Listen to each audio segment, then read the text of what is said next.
Vale, casi nos... streaming. Casi nos pilla... comenzando, pero todavía nada. Casi nos pilla el toro, tío. Que no está todavía. No está el jefe. ¿No? Hombre, se oye musiquita ya. Nos ha puesto musiquita ya. Sí. Pone transmisión en pausa. Pero pincha ahí y... vuelve a tu aplicación para... Vale. Que es que la he minimizado. Cada vez que minimizo algo se me va a tomar por culo. Pone la calidad de este vídeo y audio... vale, ahora se ha ido. Vale, que tenía como un warning ahí. Bueno, pues increíble lo de Thor, ¿no? El tío lo ha dejado ahí abierto. Pues sí. Es... bueno, no sé qué decirte. No se entera de nada. No se entera de nada. Ay, vale. Que estoy metiendo el audio por donde no es. Un momento, Luis, que tengo problema con él ahora. A ver, predeterminado. Vale. Mira, ahora ha enviado un mensaje de que va a empezar el chisme. Sí. Comenzando. Lo voy a subir para que se oiga. Y os voy a subir a vosotros.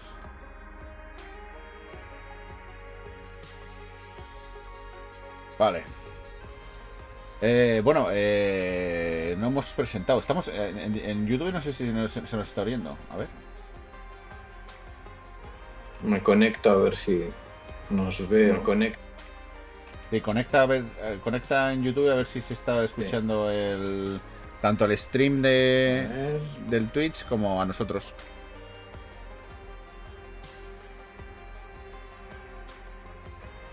Sí, yo me veo. Sí, pero el caso es que oigas mi voz, que oigas la musiquita que nos ha puesto Atropos. Pero no sé por dónde la recibo, espérate. Bueno, da igual, con que la recibas. A mí me tienes... Claro, es que el YouTube lo tengo muteado porque te oigo por aquí. Bueno, Espera. pues súbelo. No, me muteo aquí en el Discord. A ver. Pero entonces no vas a comprobar si te oyes a ti mismo. No, pero te muteo a ti. A ver, silenciar, vale. Ya estás. Vale, háblame. 1, 2, 1, 2. Pero te voy a ver con el retraso de... 1, 2, 1, 2, 1, 2. Probando sonido YouTube. Vale, se te oye bien. A ver si se te oye a ti. Que yo supongo que también se te oiría a ti. Sí, también. Se te oiría a ti. Sí, también. Está bien. YouTube está bien. Me desconecto de YouTube. YouTube está bien. Me desconecto de YouTube. Espérate que ahora no te oigo. Está bien. Te muteo. Espérate que ahora no te oigo. Está bien. Te muteo. Espérate que ahora no te oigo. Está bien. Te muteo. Espérate que ahora... Parece que hay eco. Parece que hay eco. Parece que hay eco. Me recibo a través de Discord. Me recibo a través de Discord. Me recibo a través de Discord. Me recibo... Vale, ¿y ahora?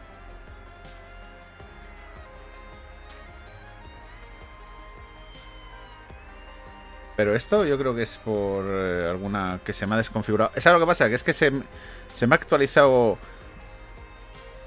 Windows. Pues en teoría no deberías recibirte dos veces. Estoy enviando aux input. A ver qué tal. Vale, ahora silencia YouTube. Claro, es que tienes hoy abierto YouTube, ¿no? Sí, pero quería ver que seguíamos viéndonos ahí, vale. Ahora no te oyes doble, ¿no? Vale. No me oigo doble. Pues nada, a ver si vemos las cartas. Vemos las cartas de primero. Bueno, quietos. Mira, ya cae el dado. Quietos esta vez, que ya empezamos. Hello. ¿Cómo que hello? Welcome everybody to a very exciting developer stream and Q&A for Foundry Virtual Tabletop. I hope you are all doing exceptionally well. Thank you so much for joining us. ¿Pero qué se hace este hombre en el pelo? I'm Andrew, also known as Atropos, and I'm joined by the intrepid Kim. Hi everyone. Y tiene la taberna ahí con la You can música. muster a little bit more intrepid bravado than that. I actually have to refresh my memory on what intrepid really means. Well, venturing bravely forth into the unknown perils of V9P2 release notes. Joder, te empieza con la I iluminación. hope everyone Otra is vez. doing very well. Thank you all for joining us. How's our volume Pesado, level esto no son coming through cartas. to you all out there in Es que cartas Twitch estaba land? en la tercera Get a o la little bit cuarta of opción. background music going here. Hopefully the level is good, but I can maybe lower it a little bit if it's too much. Otra vez las luces, es que lucecitas, lucecitas, papá lucecitas desde luego. I am much louder than Kim. A ver si Well, está I Flo thought I por el fixed that chat. pre-stream, but Flo sí. let me Está, ¿no? Hombre, por supuesto. Sí, what see happened what to I the can manboard? do here. So if I turn this down in Foundry, it's a little bit of an audio balancing act, but In general, I just speak a bit more softly, I suppose. Ese hombre podía hablar un poco yeah, más alto. ¿Quién es Matt? Hopefully our levels aren't too disparate. Es- I'm looking at the Creo que levels sí. on OBS right now, and it seems to Pero no es suggest nuestro Matt, we're ¿no? No. comparable. No, but, otro. El Matt Guitarras. Tiene ahí 80 guitarras detrás. Y tiene a la mujer al lado trabajando. Yeah, for today. Es un campeón. So yeah, welcome everyone. I'm really glad that you all joined us. We have an exciting stream today. It's been about a month, I guess, since our last one. So we have lots of stuff to talk about. Sí, sí. Because we've been busy bees in the meantime. And yeah, so I want to jump in, I guess, Pues, first off. yo estoy muy with a emocionado por little las cartas, no sé tú. announcements, Y yo, for you all. pero Just to let you know about some stuff that's happening. So Pero no sé si va a enseñar firstly, algo de eso. V9 prototype release number 2 is going to be releasing today. Mira, hola, It's very Olita. exciting, Por ahí alguien. although En Elco, I no should sé quién será. caution everyone, this is going to be a sort of unstable prototype release very early in our overall release cycle for version 9. So it isn't safe for people to use for, full games, but it is definitely available for folks to test out, especially those of you in the development community who want to get your hands Bueno, ya podemos instalar Tor. new APIs around card support. Bueno, básicamente lo que ha hecho es que un mes desde la última charla, que han estado haciendo mogollón de cosas, han estado muy ocupados. Esta es la Alpha 2, que será se liberará hoy, pero que no es para jugar, sino que es para hacer pruebas. Y que nos va a enseñar mogollón de cosas, ha dicho. Y ahora está hablando de la API. API. Pinta. Forja, estamos comentando el vídeo. Se supone. También se podía poner en 18.9, ¿no? El cabrón, así. Pero, perdón. Es que estamos en directo en YouTube. Se podía poner en 18, 19, 10 el jodido para que se viese mejor. Tiene muchos alias este hombre. Así que tenemos a Tito Flo por ahí, ¿no?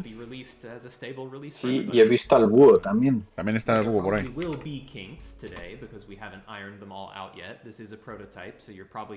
A ver, ha dicho 80 veces que es un prototipo, pero enseña las cartas ya. We are most definitely not done with all of this yet, but it is coming well along, and so we're excited to show it to all of you. Está muy exciting. Let's see, what else do I have? Other announcements. So for those of you who are wanting to play on a stable release, I should mention that we, and I can go to the Foundry website.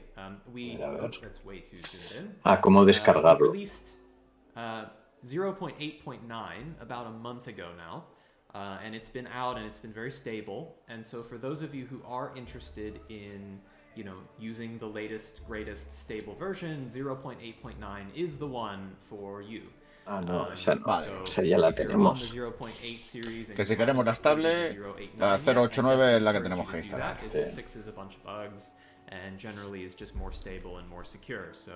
La más segura, la más estable, la más guay. No sé. Yo intentaré instalarla, pero supongo que me arrepentiré. Siempre las alfas Which version right Tengo now que is the tirar right atrás one porque for, rompen for demasiado. the typical user? Well, that one is 0.8. Yo tengo en Node tengo latest, greatest. alfas, betas y estables. Vale. Next up, I wanted to Claro, el problema es que mention aunque Instálala y a very special me dejas episode acceso of para que la pruebe. Hammering It Out, our periodic, ya, pero la alfa la tengo en local, no en servidor. El problema es que aunque tengas instalada la alfa, como el sistema no la soporta, pues es que no vas a poder hacer nada. Tomorrow at 3 p.m. Eastern Time with our own Cody and Shane Anathema, ¡Hombre! who will be taking your questions in a Hola, AMA David. format in chat tomorrow. ¿Ha dicho algo de Shane? Shane y Cody. Twitch on this channel. And those questions you'll be able to ask them live in Twitch Shane y chat. Cody You'll van a also estar. be able to pre-seed, some questions Cristian Serrano. using a Reddit thread, Mi amigo Cristian Serrano está por ahí. which will be going up Sí. momentarily. And if you pop over to the community subreddit, enseñado cartas you'll be o no? able to post Solo questions lucecitas. there that, Shane and Lucecitas Cody por will- ahora. Bueno, por ahora no ha enseñado nada. Hammering It Out episode. Bueno, la taberna. No lo... Sí, igual sí. Es que lo oigo muy flojito. Subreddit, I wanted to give a huge congratulations. Pero- Se ha bajado el sonido y casi no se le oye. Voy, Reddit lo fans. subo. As our community subreddit celebrated a really cool milestone just last week of 25,000 members, which is really amazing and very humbling. And it's just been exceptional to see the growth on Reddit, and it's such a useful forum and avenue for people Vale, to ya lo he share subido. ¿Se their oye mejor? experiences with Foundry, their questions, their tips, their guides. There's just so much great content on the community Reddit. So if you're into that, I would encourage you all to check it out. It's Reddit /r. ¿Cómo cuida la comunidad el jodido, Someone can, Sí, la de can Reddit. chat from Sí, ahora está who diciendo la de doesn't, Reddit. have that handy. It's a great community, well worth checking out. Pero le interesa que se mueva la And peña yeah, so en todos los congratulations to sitios. them on their super amazing milestone. Hombre, le hacen el trabajo sucio. Pues eso es All lo right. que estaba Next up, I have a dando couple of little advertisements of some cool content I wanted to make sure you're all aware of, because we had some really exciting Orc content también. launches in the past Están week todos, or macho. so. Cuando hacen directo están So todos. let me just show a couple of those real quick, just to let you all know what some of the coolest, latest, Mira, greatest premium stuff content, that como we've el que ha had, aparecido hoy en drop, Torque gratis. recently. So we've got official content from Free League for Vaesen, which is a very neat and atmospheric game system of Nordic mythology and Bueno, horror. es la beta y We have an no official sabemos, system no lo he probado todavía, pero for Foundry. al menos las cartas y Also todo for lo Free League, tienes. we have new content Y from creo que Super. viene un The mazo de starter set drama and nuevo. the rulebook are now available. I know a lot of you are really excited for the sort of rebooted desde Symbaroum luego eran- stuff ¿Te has apuntado, we've been Jorge, doing finalmente a la nueva beta? Been really enjoying seeing that progress. No, and que that lo is all ha available puesto on, en Foundry público. right now, all from our great partners and friends at Ah, Foundry. vale. Really Estamos worth hablando del checking de out Torque if you're interested Eternity, in those game que se ha systems. liado y ha It's puesto en really very público cool el nuevo stuff. módulo premium de We Dreaming Land. also had a awesome release Vale. from Desde our luego la friends at descarga eran Pinnacle 60 megas. in partnership with Paizo on the kind of collaboration project of Savage Pathfinder. Bueno, Savage which, if you're not Pathfinder. aware of it, it's a really Al cool sort increíble of precio de mashup of 39, the ¿no? ¿Cuánto lore cuesta? and iconic, monsters, and $40, classes, ¿no? experience of playing Pathfinder, but implemented into the Savage Worlds game system and rule set, and it turns into what is a really unique and very clever kind of mix of deep and rich lore with Hombre, really hay una crunchy cosa, and interesting que es game innegable, mechanics that que este Savage tío Worlds sabe brings vender. to the O sea, me table. refiero, So I haven't empieza el had a chance directo to play it y yet. se pone a I've read hablar de through la it a little magnífica bit, comunidad de but I'm Reddit myself para looking que for sigan an haciendo sistemas para opportunity su, to para give, su ETT. Savage Pathfinder Habla a de lo que ha try.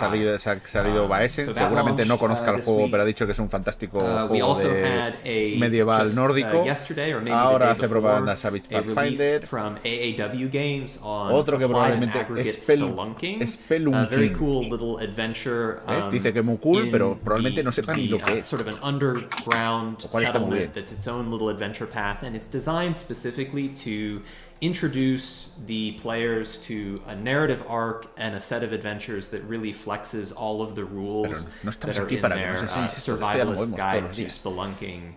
this is content for the 5e system. And so if you're 5e players and you're really interested in like underground exploration, Underdark, you know, a sort of campaign, maybe like, you know, Bueno, Forja, si te toca la Rise of the licencia, ¿qué haces con Droughts, ella? an AEW campaign, or Out of the Pues la Abyss, sorteo official en mi Warcraft próximo campaign. seminario. If you're interested in that type of content, Hombre, the nos Spelunky tienes que hacer un content from seminario de AEW is very Traveler cool. Deluxe. Very cool rules Cefeus, things ¿no? you can mix Cefeus into your Deluxe, ¿no? existing campaign. Es exactamente. Sí, And then estoy esperando a que lastly, salga certainly not actualizado. least, because it's absolutely an enormous Lo thing. mismo que We Star had Wars, two, pero como no se releases actualiza that I'm desde hace la super excited pera. about, personally from Buah. Kobold Press. So Kobold Press is one of the best, in my opinion. Abandonado, ¿no? Igual que el de Ars third-party Magica, publishers of 5e content está out there. abandonado. They've been doing this forever, and they have this El de amazing Thor collection está medio of abandonado. monsters that they put together in Sí. Tome of Beasts. And more recently, they've actually released Conseguí que two funcionara Creature Ars Magica Codex. en Tome of 08. Beasts is, ¿Ah, sí? like an absolutely Sí, se lo pasé a incredible collection of over Oscar. 400 creatures for D&D. Oscar. Hay un pull request para la 08 y manualmente lo puedes montar. Super amazing. I'll showcase a couple of them in a little bit. We also have the Pero a Oscar no le metas mucho lío, which is a collection of 20 No, pero por lo visto no funciona todo. Me dijo que habían cosas que seguían fallando. In this book, you can import these layers one at a time, or you can import all of them. No, está intentando vender todo. Ahora va por Kobold, ¿no? Todo lo de Kobold Press. Bueno, mientras está el tío hablando, voy a ver si está ya la Alpha 2. Os la pongo yo en una ventana aparte. There's something amazing in Book of Layers for you. A ver. That you can... Oh, Matt's corrected me. Dale, Alpha, 24 entonces. Yeah, so my mistake. There's even more content than Esa alfa va para tiempo, entonces, ¿no? Sale el Alpha 2 hoy. It's really amazing stuff, and Book of Layers includes. Por eso, si es una alfa, hasta que llegue a final, como release. Ya. You get some of that as well. Al menos This is all 4 5e. alfas. This is all 5e. Yo creo que Prototype 4 o maybe así at some será point ya la beta. In the episode today, I might enable these modules and show you all a little bit of like first-hand look at maybe after the break. I think that would be. En teoría ha dicho que al final la liberará. En teoría. Mira, aquí está el Prototype 1. No, no está. Well, todavía no. That's some of my little announcements. Oh, one more. So, a ver, ¿qué anuncia? We have our own little adventure that's coming soon. Some of you have seen it or know about it. It's called The Demon Queen Awakens. Joder. And it is a Dungeons Quinta, es que it's an adventure. It's sort of a dungeon boss gauntlet against some very que deadly anuncia que va a salir una nueva adversaries aventura de designed Demon for Queen level, Awakens para quinta. 9-player O vaya una characters. sorpresa. And this adventure is I think it's pretty cool. Hoy por volver a jugar Dungeons Quinta, porque es que sort of boss design, boss mechanics. Casi It's got mejor, this big, el bolsillo te lo sprawling agradecerá. dungeon, for your players to Sí. explore. There's some mysteries for you to unravel. But I think it's a really cool Hombre, couple session también has adventure dicho in Foundry que estás por volver a that is jugar, really no a gonna dirigir, ¿no? O impress, sea, I que si think, solo es a lot of jugar you no on tienes just problema. how good it looks and how well it uses some of the some of the game system. Oh my gosh, look at this gift from an anonymous gifter who just gave a truckload of tier 1 subs. Wow, Oh my God. Thank you so Un much. GIF. Le envía un GIF, un It's tío. probably, A you ver. know, it may be for the best that you stayed anonymous with that. Otherwise, you'd have no te he entendido nada, the Weasley. entirety of this stream. That's really amazing generosity from whoever ¿Por qué that no ha hablado, was. Que es mejor Pathfinder 2, ¿no? Thank you so much for that. Really, really generous support. A Willy no se lo oye. But anyways, yeah, Demon Queen Awakens. It will be coming soon, and it's from Demon us, Queen our Awakens. team. It's sort of an official. Hombre, Python mucho mejor. We'll see Pathfinder how 2, sí. We'll see how people like it. I'm really hoping that people will respond to it well and really enjoy it. It will be available later this month, and it will be available for Patreon supporters. on Pero Atropos juega a quinta. Foundry VTT. So more details on that coming, and Está lots of automatizado a like tope, sí. previews of that. But it's got music, it's got tokens, Empezamos con la cola de colorful topic. maps, it's got La mano cover art, it's got puzzles. and Joder, sí que macros habla y and no, journal entries and no avanza nada, no sé qué dice. lighting tricks and puzzles and sound Lightning, puzzles otra vez and, luces. it uses kind of like all of the tools that Foundry can use to Día tell de la a story marmota and tell otra an vez. adventure. It's got some of everything. So, and very scary. Lleva 3 meses con las luces, tío. But yeah, so I hope you all look forward to that, and we'll be sharing more about Demon Queen Awakens in. No, estaba hablando de Demon Queen que Awakens, que lo tiene todo metido, dice. Right. Well, I think that does todo. it for my lead. Y con luces. Lots of amazing stuff there. Honestly, it's really incredible. Sí, pero si se va a romper todo cuando salga lo bueno, se supone. Dijo. Okay. I think we should go ahead and jump into the dev stream. Kim, you ready? Menos mal. Yeah. That's good. Kim, tell everyone about what we're doing with V9P2. Give a little overview of it while I pull up the notes and get before we get into the blow by blow. All right. Well, for starters, there's been a ton of fixes from V9P1, as well as scooped up a lot of 089 fixes. But I think the main focus is the cards API. Muy bien. So in there, we have now the actual API. We've got sheets, probably subject to change, but we've got the prototype sheets in there, and you can actually start getting to use cards and playing around with them, and really, hopefully, giving us feedback on. Lo dice cartas. Using these cards as well.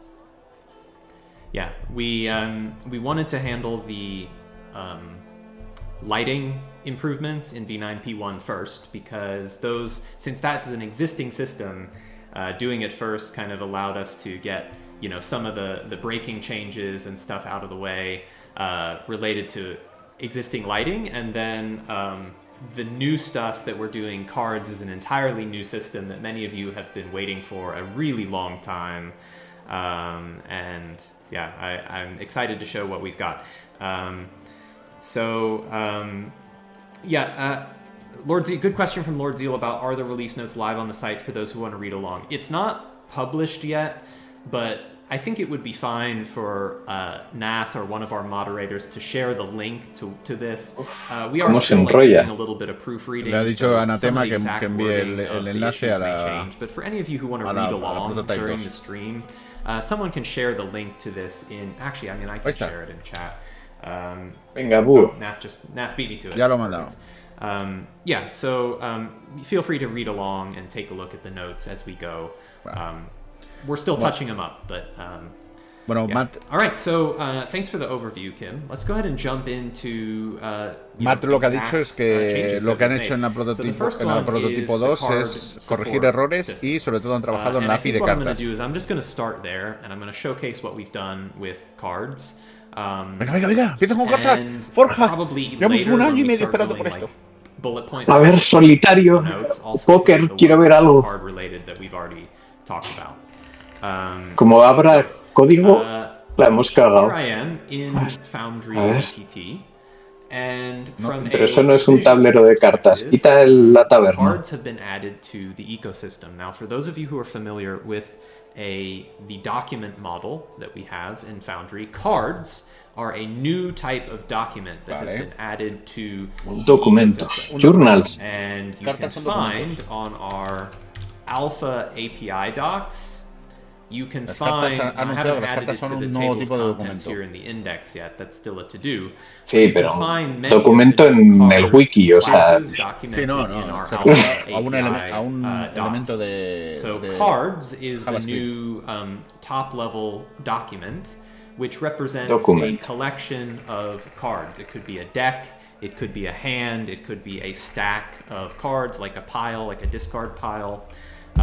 But any Qué raro que lo haya hecho un documento, ¿no? That is the top level document. No, pero se refiere a un documento de JavaScript, yo creo. Each of those top level cards documents, there are individual card embedded documents. So just like an actor might have many items or many active effects, just like a scene has tokens or map notes, está diciendo que son contenedores que tienen objetos que son las cartas.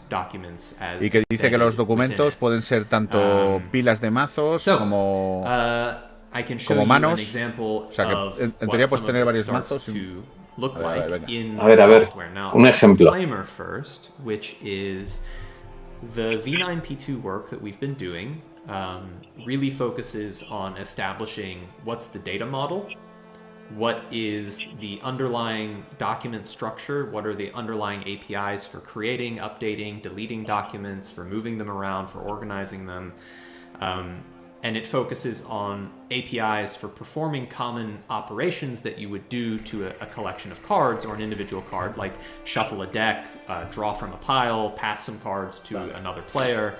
It adds API support for all of those. It also adds some initial interface because we needed some basic UI in order to help ourselves and help those of you in the testing community to play around with cards. Yo silencio a Weasley, tío. But we haven't made a huge effort in V9P2 to make the aesthetic of cards beautiful. I think there's lots of opportunity from here to start making it more pretty in terms of like the visual experience of say drawing a card or looking at your hand or something. So a lot of these interfaces are a little bit basic, I suppose, functional. 25 minutos y no he visto ni una carta. We're going to try and make them a bit more beautiful, but we que estás definitely know viendo ahora es que se han that centrado many en of hacer you la in the API modding community are going to do some y absolutely que mind-blowing things la aesthetically interfaz de with usuario cards. What we wanted to es focus muy on is básica giving you porque the lo único underlying que le han horsepower puesto es to para do ayudarse that a with programar. powerful APIs Así and que good la data interface structures. que vamos a ver es bastante sencilla, es lo que está diciendo. Okay, so for example, we have a deck, which is Un deck. when you create a new stack of cards, as with say actors or items, Va. you might have multiple different Una cards you lista. can choose from. Eso es. There are 3 types of cards documents that you can choose from. There's a deck, a hand, and a pile. And those 3 types of card documents are default to all systems in Foundry VTT. Now, in a game system that uses cards, you actually also have the ability to define custom types. Like you can define custom types of actors or custom types of items. So if you were making like a, you know, sort of a CCG type game where there's specific decks of cards or specific piles of cards that have mechanical meaning to your system, you can register custom types for those collections of cards and give them custom data models. Bueno, lo que está diciendo ahora es que hay 3 tipos de objetos But this is an cartas, example of the que son los default mazos, deck. las And manos there's 2 y las tabs here pilas, on our sheet for the pero que default cada deck. There's sistema a podrá configuration podrá tab where you can personalizar customize some estos tipos y crear attributes of the tipos deck. nuevos, And this is dependiendo de las a necesidades. sort of standard 52 card deck of poker deck of playing cards. And then there's a cards tab where you can create, update, delete. You can configure all of the cards that belong to the deck. So this is where you would go if you're creating a brand new deck, and I can show what that would look like. So for example, new deck. I can create a new deck. I can give it a image. And one thing you note that is pretty cool is that we have included some built-in card images. I'll show you some of those in a bit. You can give your deck a description, you can configure some attributes of it. On the cards tab, you can start adding cards. So, you know, you could have a card called 1. A ver la escala, si mantiene la escala molará. 2. And for each of these cards, there's a sheet where you can configure the details of that card within your deck. You can define a suit, which is sort of like a family or collection of cards. It's optional. Some card games have concepts of suits, some don't. You can define a value if it's useful for your cards to have a numerical value, like 2 might have a value of 2, 1 might have a value of 1. You can define the faces that your card has. So now this was something where we worked closely with the League of Extraordinary VTT developers, where in a physical card system, you know, the card is sort of a 2-dimensional piece of paper, cardboard, plastic.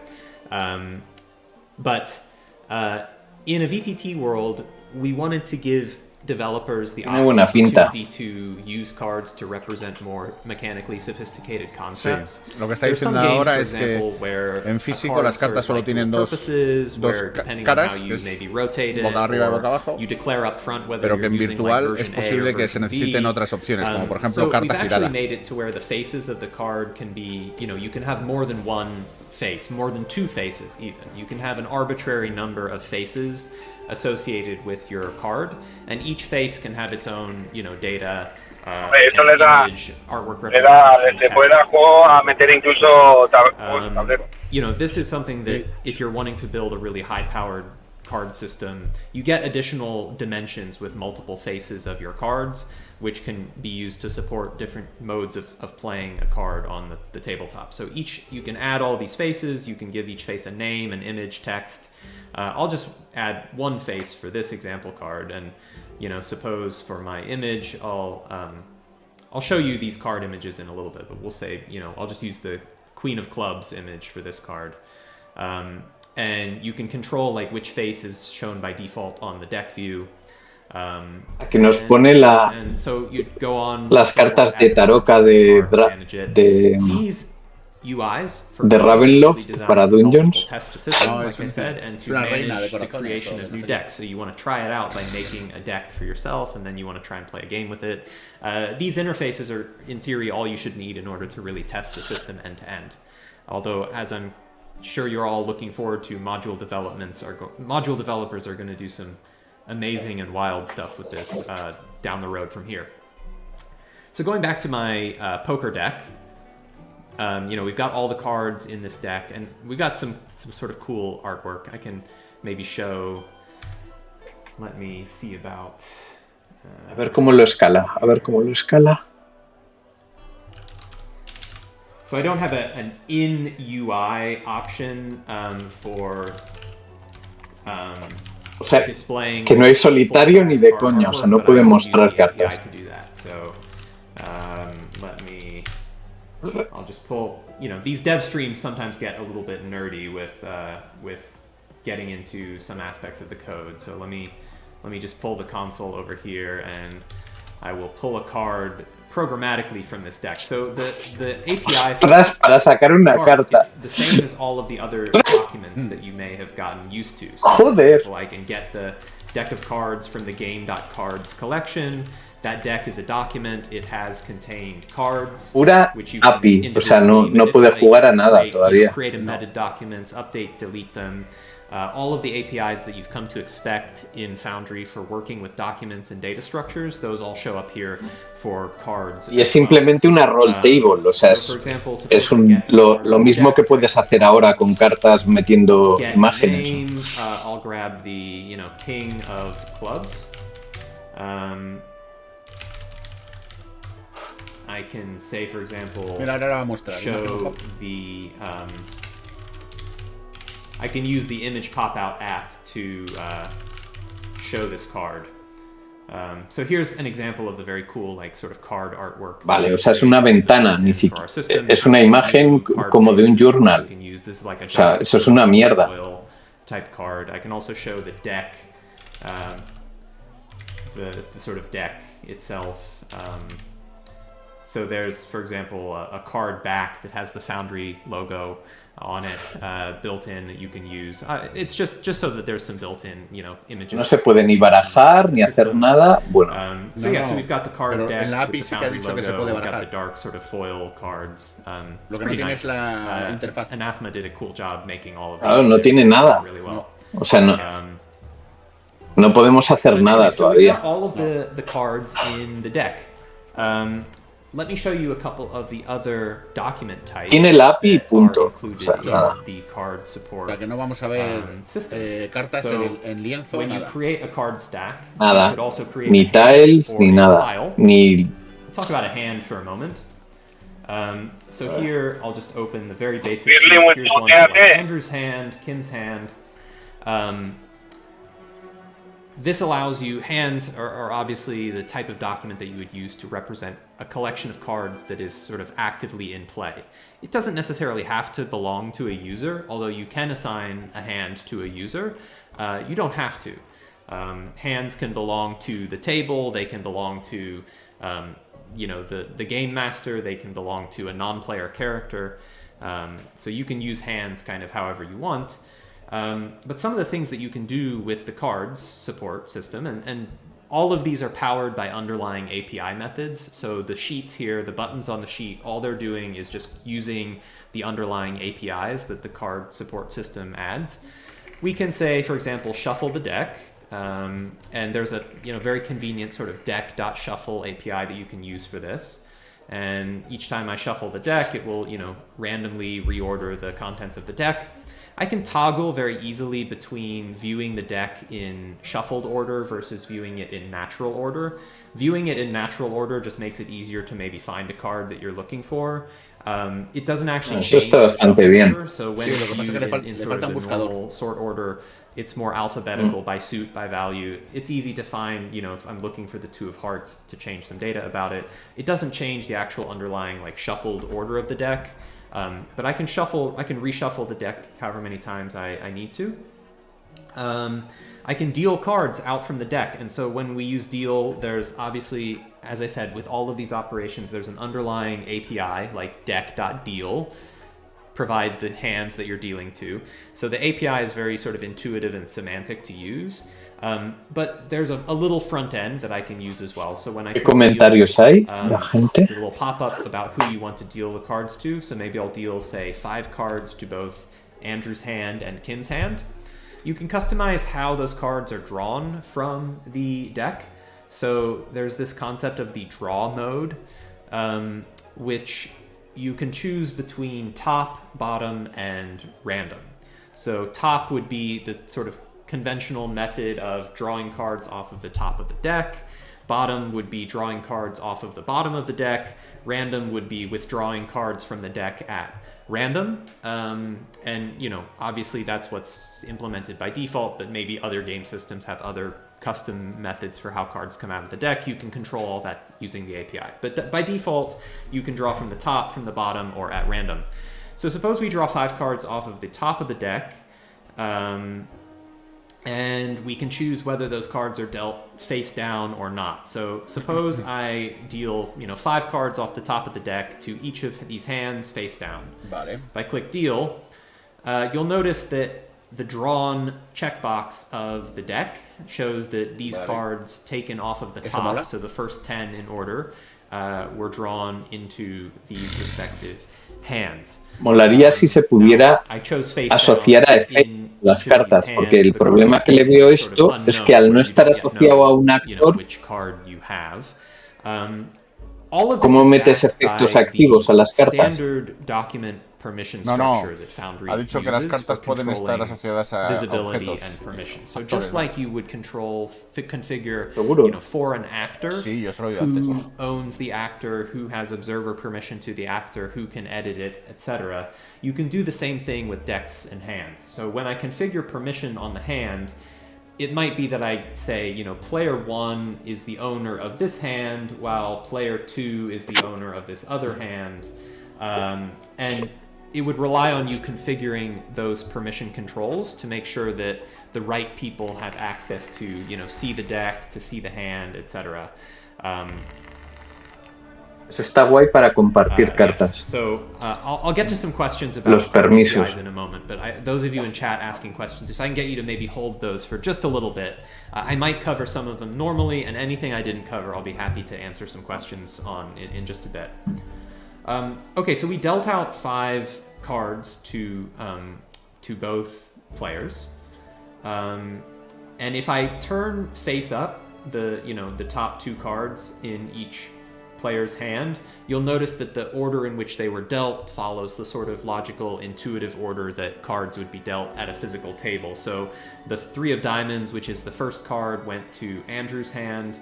The second card, Jack of Hearts, became the first card in Kim's hand. So it kind of alternated back and forth. If you had multiple players that have cards being dealt to them, it would go around in a cycle from player to player, dealing cards until the appropriate number have been dealt to everyone. So you can see how the order that the cards wound up in your hand was dependent on the shuffled order of the deck.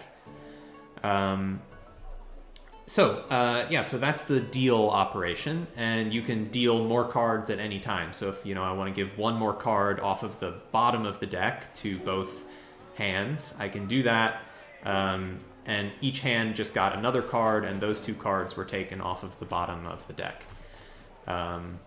So that's the basic deal operation. There's a lot of power in the API underlying this interface that you can use as a module developer.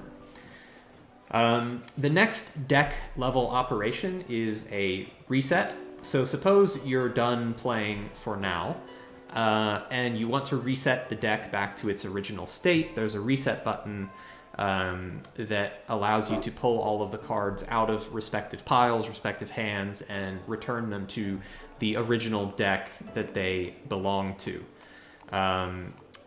If I click reset, you'll notice that all of the cards disappear from both. Eso ya está mejor que el card support que tenemos.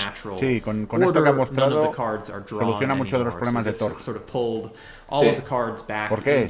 Porque puedes tener dos manos, puedes tener la de reserva y la mano de cartas, y tú te pasas cartas entre una y otra, no tiene que hacerlo el director. Y también puedes crear una mano común, que es las cartas que tenemos bajados todos en el... Incluso un mazo de Cosmos, o sea, una mano de Cosmos separada de destino para no liarse. Claro, ahora lo único que faltaría es una manera de que aparezca en pantalla guay. O sea, que ponga todos estos mazos en una cinta, por ejemplo, abajo. Una capa de mesa que puedas aparecer y utilizar para las cartas. Sí, un botón que hay aquí a la izquierda que sea de cartas. Le pinchas y te aparecen tu mano y la que hay en la reserva. Sí, como la pantalla del máster, que el módulo ese que te saca, un layer. Pero vamos, que tiene buena pinta, ¿eh? Sí. Esto soluciona todo lo de Thor. Todo lo de Thor lo soluciona. Sobre todo los permisos y el poder gestionarlas. Cada jugador 3 mazos, el de drama, el de Cosmos y el de reserva. Para ayudar, genial, porque el máster puede observar los mazos de los jugadores. O sea, puede decirle, oye, que te has dejado eso. Claro. This enables for cards to be moved from one hand to another hand, or from a hand to a pile. So for example, I've got a discard pile. I haven't talked about piles much yet, but I could say I needed to discard 2 cards. I can pass 2 cards to the discard pile at random. A mí esto ya me gusta. Solo me queda el tema de poder asociar cartas a efectos de los actores. Si tiene eso ya, cojonudo. ¿Sabes? Poder tener cartas de aventura que te suben la armadura o cosas así. Cartas que te permiten gastar una posibilidad y tirar un dado más. Son objetos, o sea que eso depende del sistema Forja. O sea, no dejan de ser objetos. Entonces, cuando un actor tenga un determinado objeto, es decir, cuando y lo puedes tener como el equipo, ¿no? Tener como el equipo un tab con cartas, ¿no? Exacto. O sea, coges la carta de aventura y te la metes. ¿Cuál, David? Claro, eso tendrá que ser vuestro amigo Flo el que lo implemente. ¿Tenéis fe?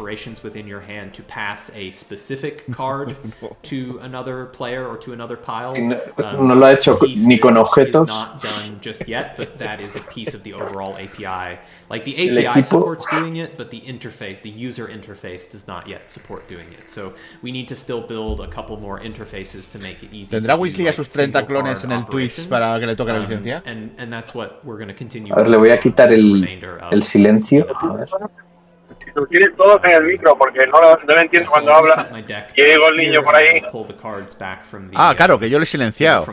Claro. Estoy con el móvil. Ah, vale, te tenía silenciado, Weasley. No te oía hasta ahora, tío, perdona. Te tenía silenciado. Da igual, he estado trabajando.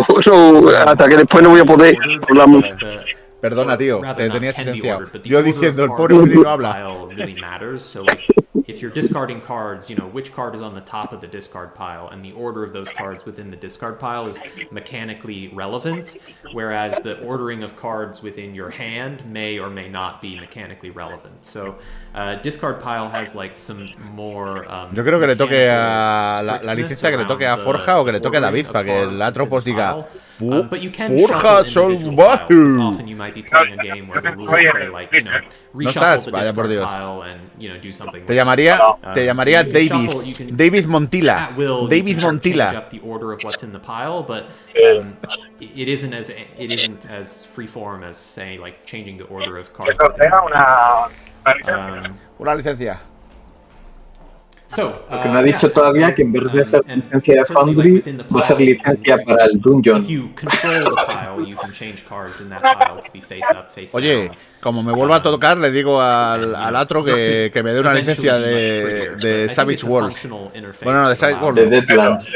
No. A ver, que son 50 pavos, luego la vendes. Que me dé todas las licencias de Freely. A las cartas también le va a poner lucecitas. The system. Now, I want to just comment Probablemente. briefly on the API before I, before I take questions from chat on this, but Bueno, mola que sea contenido con las luces, ¿eh? Sí, está centrándose en API de cartas. And it functions just the same as other document types. So for those of you who are developers, you know, you've got a thumbnail. You can check which cards are available, not yet drawn, which cards have already been drawn. Es una prototipo deal todavía. cards out to other card stacks, whether it's to a hand, to a pile, to another deck. You can deal out cards. Hombre, para pasarse un mes tampoco es muy emocionante. Yo supongo que ha estado más corrigiendo bugs que haciendo esto. Porque esto a Tropo se lo hace en una semana.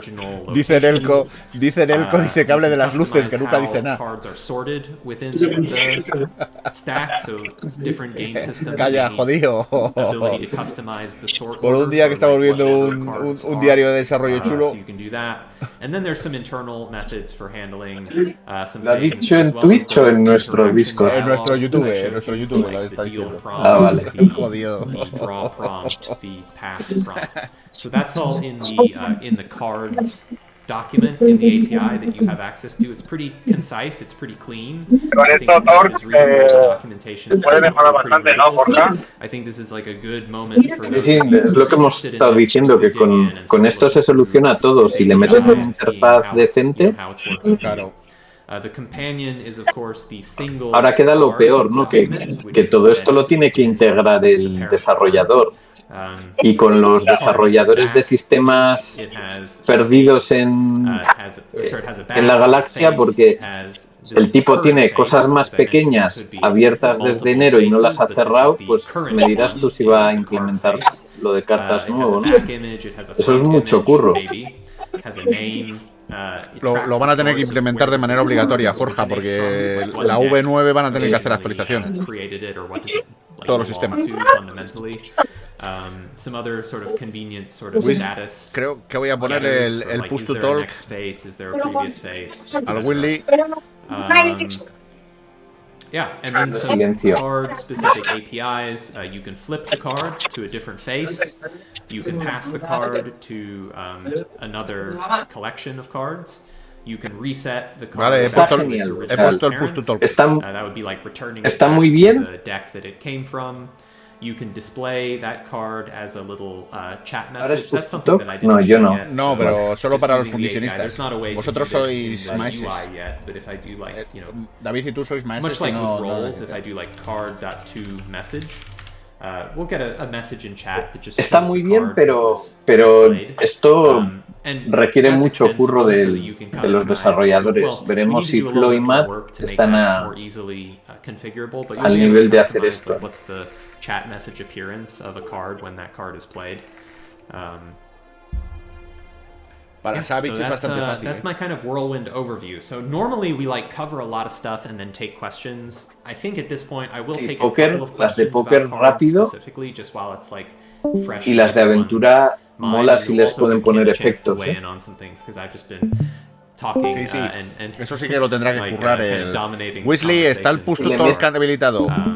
No te conectes. Si le pone efectos al mazo de aventura, estará por delante de Fantasy Grounds.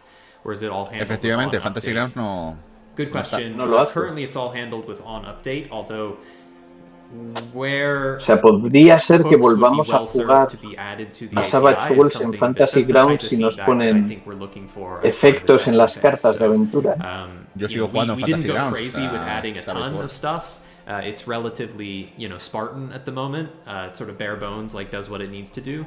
But, you know, getting some of that extra bells and whistles added is what we'll be trying to do. Ahora esperemos que cada actualización no rompa la API de cartas y nos joda todos los sistemas. Trigger effects that would apply to an actor. I assume that means with cards. ¿Has oído? You know, Está not contigo. necessarily directly, but I don't know, Kim, do you have thoughts about how you know a little bit about the cards model? You're familiar with active effects. If you were wanting to sort of combine things together, do you have thoughts about how you might accomplish Por ahora ha dicho que no. Sorry, I was reading the chat a bit. Which question was this? This was from Craft01. Question: will there be a way to trigger effects that would apply to an actor? Yeah. Well, I suppose that kind of ties into the hooks question. Hooks for when you draw particular cards. There's actually quite a few questions here that go into that. Questions about whether they belong to actors. So cards and decks are world objects.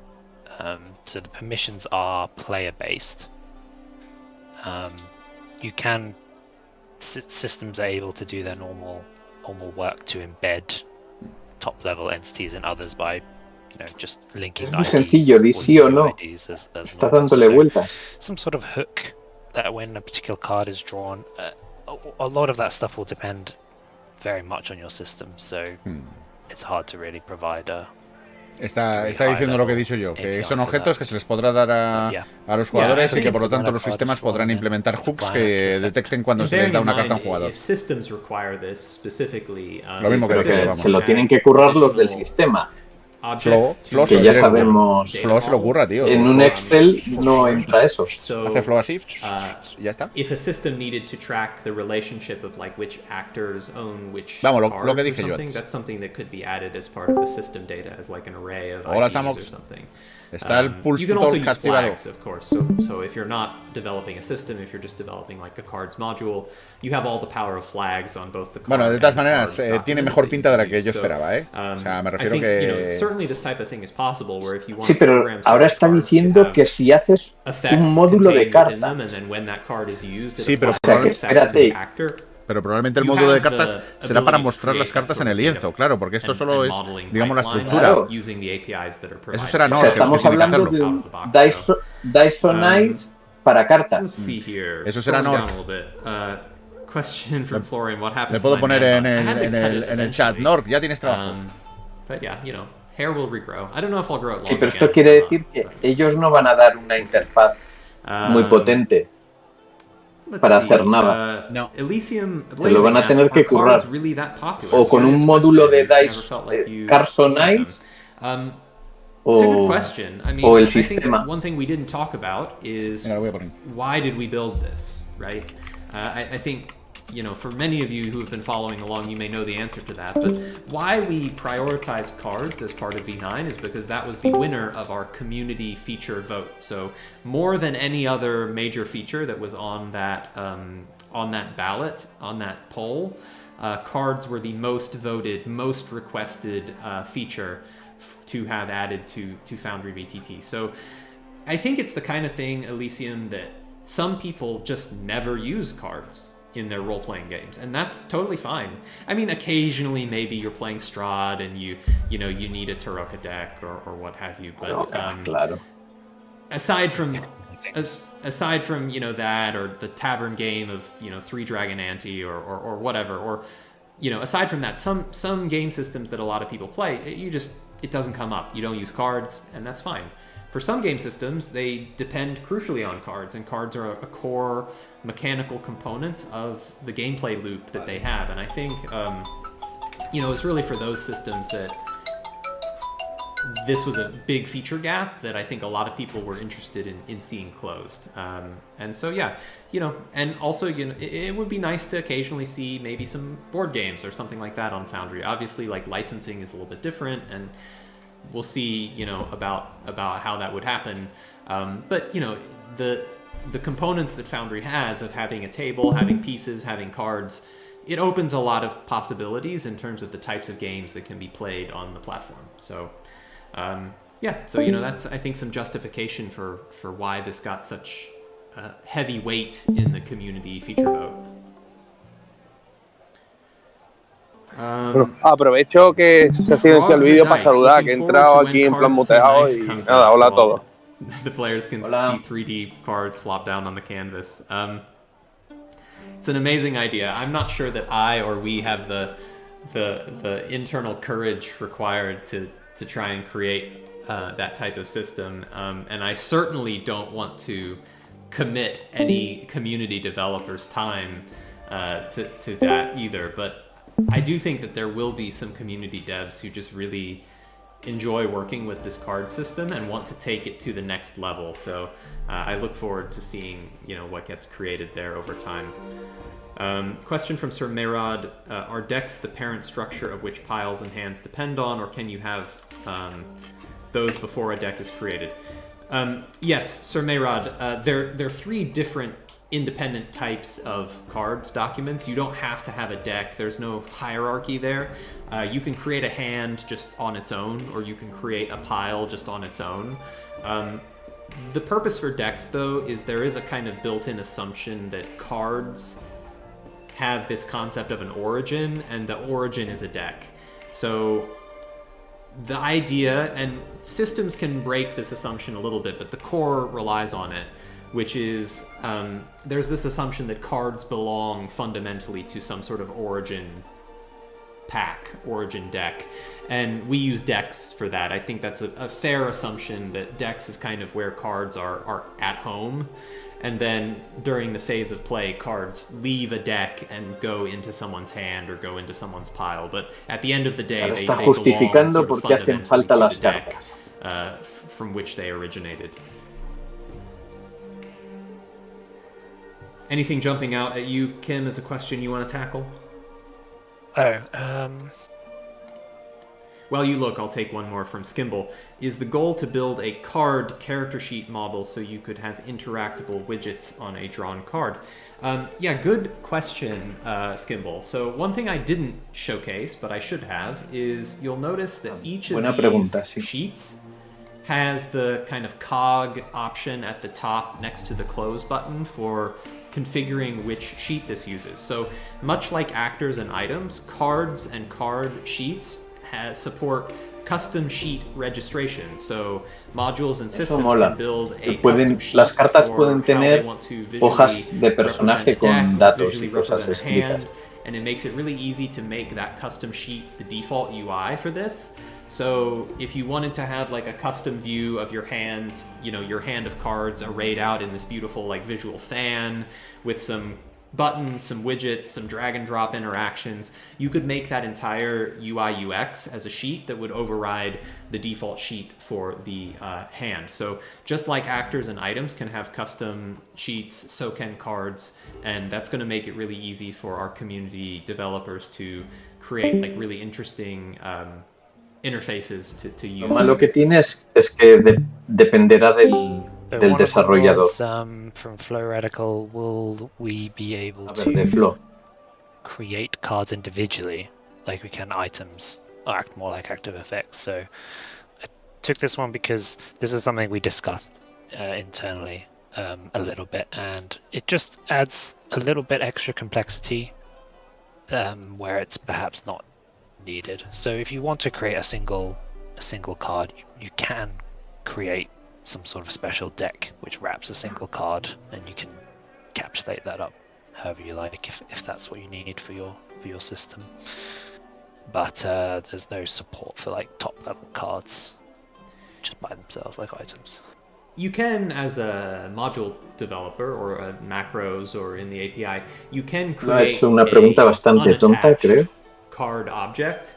You won't be able to like store that to the database on its own outside of the context of a deck that it belongs to. But if you need to say like create a card in memory to do something with it in a sort of transient or ephemeral way, you can do that. You can create sort of temporary cards. But yeah, in terms of like permanence and data storage, individual cards belong to a greater stack of cards, and that's where they get saved. Question from Arcanus Zed that's a little bit unrelated to cards, but it's related to what I just mentioned, is will custom sheets be available for other document types? Yes, that's something we plan to do. I don't know if we'll do that in V9 or not, but I think we might. It might be something that's like a quality of life thing that we can add in the rest of V9. So for like journal sheets, roll table sheets, I'd like eventually to get to the point where all documents can have this same experience with regards to registering sheets and choosing which sheet the document uses. Let's see here. Officer Hath asks some question about nested decks. We don't have support for nested decks. I'd have to think a little bit about how that might work. One thing that I am planning to build later in V9 is the ability to have sort of a simple like deck builder UI, where you might have certain low-level decks and you want to combine them together to make sort of a meta deck. This could be as simple as like you just need 2 poker decks. No se pueden hacer mazos anidados. 2 decks of cards or something like that. But it could also be, for like a CCG or something where you have, cards from multiple decks that all get combined together to create, a larger deck from which you play. I think that's a utility that probably will exist in the core software. Me he perdido algo interesante. Bueno, una pregunta tonta de Flo y ahora le han dicho a ver si pueden hacer mazos anidados y ha dicho que no, pero que en el futuro puede ser que sí. Hay que las cartas pueden tener hojas de personaje, o sea, como una hoja de personaje con datos que metas. O sea, puedes tener, supongo, la imagen, texto y tal. Para meter el texto. Si quisieras echar solo el texto al chat, ¿sabes? Sin la imagen. A lo mejor está pensando en juegos de mesa, ¿eh? O sea, yo saco el bicho con sus características y tal. Exacto, puedes meter dentro cositas. And yes, Bad Ideas Bureau, those text fields are sanitized, so you're limited to the same set of HTML tags and attributes that you can use, say, in a journal entry. Which is loads. Yeah, it's a large set. All right. Well, I think that's hopefully a fun preview of cards for those of you who have been eagerly awaiting a first look at this. Now, I hope that those of you in chat have found the cards support preview to be exciting. No ha podido ni mover cartas por la pantalla, pero bueno. Pregunta en el chat, Forja. Pregunta en el chat, a ver, Flo, ¿cuándo vas a meter esto? Ese es el mayor fallo, que el sistema no trae nada básico, o sea, va a depender del desarrollador. Si te mete cartas Mooman, pues será una maravilla. Si te lo hace Flo, pues será un Excel. Y si te lo hace Spaceman Dev, pues no lo verás nunca porque está desaparecido. No, lo va a hacer Nork, ¿eh? Nork lo va a hacer.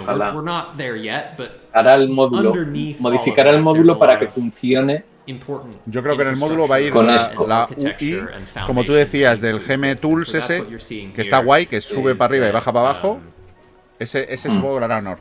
You're seeing the underlying kind of cornerstones of that system. Yeah, you've got to build the foundation first, and that's something that's very important for Foundry. That's what's enabled all of these amazing modules in the first place, just having that solid foundation. Yeah. And allow me to cover myself by saying, please don't try and go make Hearthstone. Hearthstone is a copyrighted, and that's property of Blizzard. Let that be property of Blizzard. Don't try and do that. But as an example of the type of user experience that you might have with a card game. ¿Cómo se cubre las espaldas? Está hablando de Hearthstone de Blizzard. Dice que vamos a hacer un Hearthstone. Digo, no hagamos nada. Que estos tienen muchos abogados. because there's so much in this update beyond. I mean, cards is sort of the big one, but so much in this update beyond just cards. So I'm going to go ahead and move into the like blow-by-blow section of the notes. And Kim, why don't we cover these together and talk about some of the other stuff that we've done. Let's talk about breaking changes for a little bit, because that affects the developers that are in the audience who are thinking ahead about their modules. So I'm going to read through a couple breaking changes. Kim, feel free to jump in at any point if you have some perspective. Buenas noches. So first off, in the ambient sound data object, we removed type as a field. So there used to be a singular type field in an ambient sound, and this also applies to ambient lights as well. We did the same treatment for both document types. There used to be a type field, which was kind of like local, global, universal. And I'm sure many of you are familiar with this when you're configuring a light, that those were options that you would choose from. Well, that's gone now. There's no more local, global, universal for lights. What there is there's two different checkboxes, which these booleans replace the existing drop-down for local, global, universal. And they apply for both sounds as well as for lights. The first one is constrained by walls. So this allows you to choose whether your light source is constrained by the presence of walls or not. Now this is the default, and this is what a sort of local light would have been before. And a light that's constrained by walls, I move it to the edge of this. It's a good opportunity for me to showcase some of the beautiful V9 lighting system for those of you who haven't seen it yet. The beautiful adaptive lighting. That's probably a little too intense, so I'll go for just a little bit lower luminosity on this one. But yeah, the really like beautiful adaptive lighting system in V9. It's so nice, and some of you maybe haven't seen this before. I won't spend too much time on pretty lights because we did that last stream, but yeah, it's really pretty. I hope it comes across well on Twitch, but once you get your hands on this, I think everyone's just going to be over the moon with how beautiful the lights are. Anyways, mechanically, if your light says constrained by walls, then yes, it's going to, as I move it to this corner, it's going to be constrained by the presence of the walls of this little tavern. If I remove constrained by walls, then something went wrong. We found our first bug of the dev stream. All right. Well, I don't know. In theory, this should have done something a little different. I told you that I did warn you that V9 P2 was a prototype. I don't know. This was certainly working before, but you can tell from the circle, if not from the visual appearance of the light, that it is no longer constrained by walls. Now it should be actually rendering the light, and for some reason it's not, and I don't know why, but we will certainly look into that. But yes, anyways, in theory, once this feature is working properly, you will uncheck constrained by walls, and you'll notice that instead of this sort of chunk taken out of your light, it would be clipping through the wall and illuminating the interior of the building as well. So that's one feature, and that was the difference previously between local versus global light type.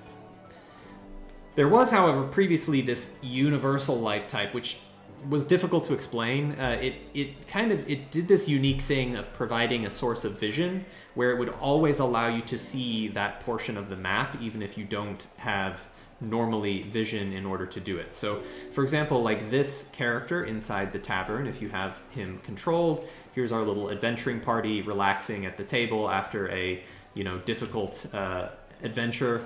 If I have Krusk here controlled, he can't see. He can only see what's inside the tavern in his, in his line of sight. If I make my light source out here to provide vision, we'll see if this one works.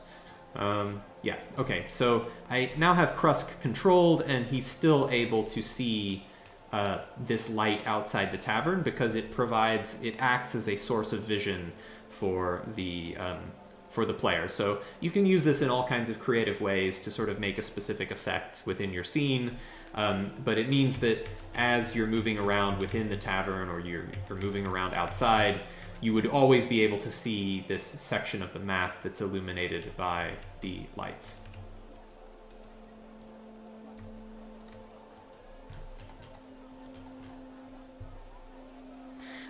Question from Steady Eddie, wouldn't all lights provide a source of vision? Not quite. So normally a light provides illumination, but not vision. In order to provide vision, you have to have a vantage point in order to see the light. So as an example of the difference, this fireplace provides illumination, but it does not provide vision. If Krusk is on the other side of the fireplace, you don't see the light over here. The illumination is there, but you can't see it because you're outside and you don't see through the wall. So the illumination exists without a source of vision to perceive that area. Because in this moment, only Krusk himself is the source of vision. I'll give him a limited angle, for example. So Krusk himself is a source of vision here, but he's not able to see the inside of the tavern. Oh, I think I maybe found my second bug for the stream, which is rotating a token with a limited angle of emission vision cone has just caused my GPU memory to max out. So that's a fun bingo. Yeah, as you say, stream bugs. There was a bug that rotating with a limited view angle just didn't rotate at all. Se le ha saturado la memoria, dice. And I think I fixed Al that, rotar un but I token guess... con visión limitada. Well, it's Se le ha okay. roto. Va a volver a iniciar. We did warn people up front that the prototype is, here there be dragons. Una cosa, lo que están cambiando de las luces es que yo cuando he intentado, yo soy bastante nuevo en Foundry, pero cuando he intentado configurar las luces y la visión, actualmente se puede configurar la visión de un token o solo la luz. La visión también. En opciones del icono tienes la visión del mismo. ¿Cuántas yardas o unidades de cuadro ve? Y tiene dos tipos de iluminación. Tiene iluminación brillante y tenue. Entonces las luces se ven en dos colores distintos. Lo que está mostrando él en la Prototype 9, que es la nueva versión que saldrá, es un sistema de luces mejorado. Tiene cosas más chulas. Pero vamos, que es más de lo mismo y tampoco se necesita mucho. Pero sí que se puede cambiar. Tienes que configurar el icono, el token, vamos. Pero la cosa, imagínate que yo tengo una fuente de luz a 100 píxeles y yo quiero que mi token no la vea aunque no haya nada en medio. ¿Eso se puede hacer? Si no hay nada en medio, sí. De hecho, ese es uno de los problemas de Foundry, que ahora, aunque no tengas visión, tú en el fondo ves la luz que está emitiendo. Hay un módulo que permite, que se llama Perfect Vision, que permite limitarlo. Pero sí que se ve. Si hay una fuente de luz, claro. Si has configurado una fuente de luz al final. Lo que pasa es que la visión no es infinita. O sea, me refiero que tú por mucho que veas no puedes ver lo que está sucediendo a 2 kilómetros. Pero si hay una fuente de luz, actualmente sí se puede.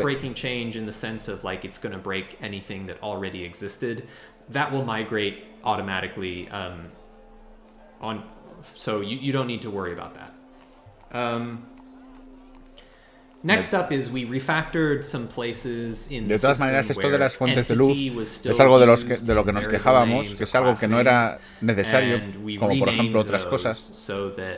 Y el tío está perdiendo un mogollón de tiempo en perfeccionar el sistema de luces cuando realmente no es necesario, ya funciona relativamente bien. we ended up changing the nomenclature there to refer to documents. So we're trying to replace everywhere that refers to entities with documents. So there were a couple of consts that we did need to rename. So entity types became document types. A eso me refería, que aunque tuvieses una visión, no podías ponerle un máximo al que no viera una luz externa. Exacto. Claro, es que es ilógico. Tú imagínate que estás a 2 kilómetros. Por mucho que estés a 2 kilómetros, no ves todo. Pero me parece que hay un módulo, yo no lo utilizo, pero hay un módulo que se llama Perfect Vision que permite modificar el máximo que puede ver un icono. Entonces tú llegas, le pones que como mucho puede haber 40 metros y así ya no puede ver las fuentes de luz. I think that's and I guess lastly in terms of this particular change, voy a buscarlo a ver si se llama así. Perfect Vision, sí, no te preocupes, si era simple, realmente no me afecta demasiado en la partida, pero era porque me daba curiosidad. So yeah, just a general sort of clean up from some things that were not handled there. Sí, Perfect Vision se llama. Compatible con Dungeons and Dragons quinta some other little y breaking Pathfinder. changes. The sidebar has been refactored to have a lot better standardization. I'm not actually sure.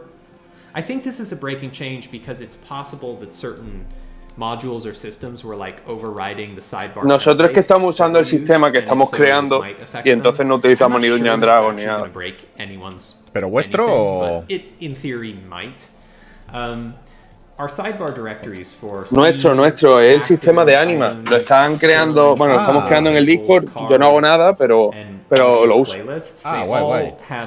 O sea, que el Discord de Anima está creando el sistema de Anima, ¿pero en qué? ¿En Sandbox? No, 100% propio. Y lo que pasa es que lo vamos a sacar ya la primera versión, o sea, por ahora vamos por la 0.9 y yo la uso en mis campañas ya y funciona bien. Y van a sacar la versión ya pública dentro de relativamente poco, pero vamos, que tiene automatizado hasta el daño que sufre el personaje y eso. Es decir, si yo te ataco a ti, la ficha te descuenta el daño que te hace el arma, teniendo en cuenta las armaduras y todo. Está bastante bien. Hostia, qué guay. Y vamos, yo no juego a Anima, pero por lo que dicen es un sistema bastante complicado para automatizar y para crear. Sí, pero la verdad es que jugar con un sistema que te automatiza los cálculos, pues hace que sea una gozada. Está claro, y es una cosa que tienen claro todos los desarrolladores menos el de Savage Worlds, que no quiere ninguna automatización. General CSS changes we made to the whole, to like the. Pues bueno, os dejo que yo me tengo que ir ya. Hasta luego. Vale, venga, hasta luego, Samox. Stylings. That might be mentioned later, but if not, I'll just talk about it now anyway. But we were going through to add some CSS variables, and since while we were doing all of that, we thought it might make sense to also, since we're touching all of the font sizes anyway, we might want to convert them to rem units, which have a few benefits.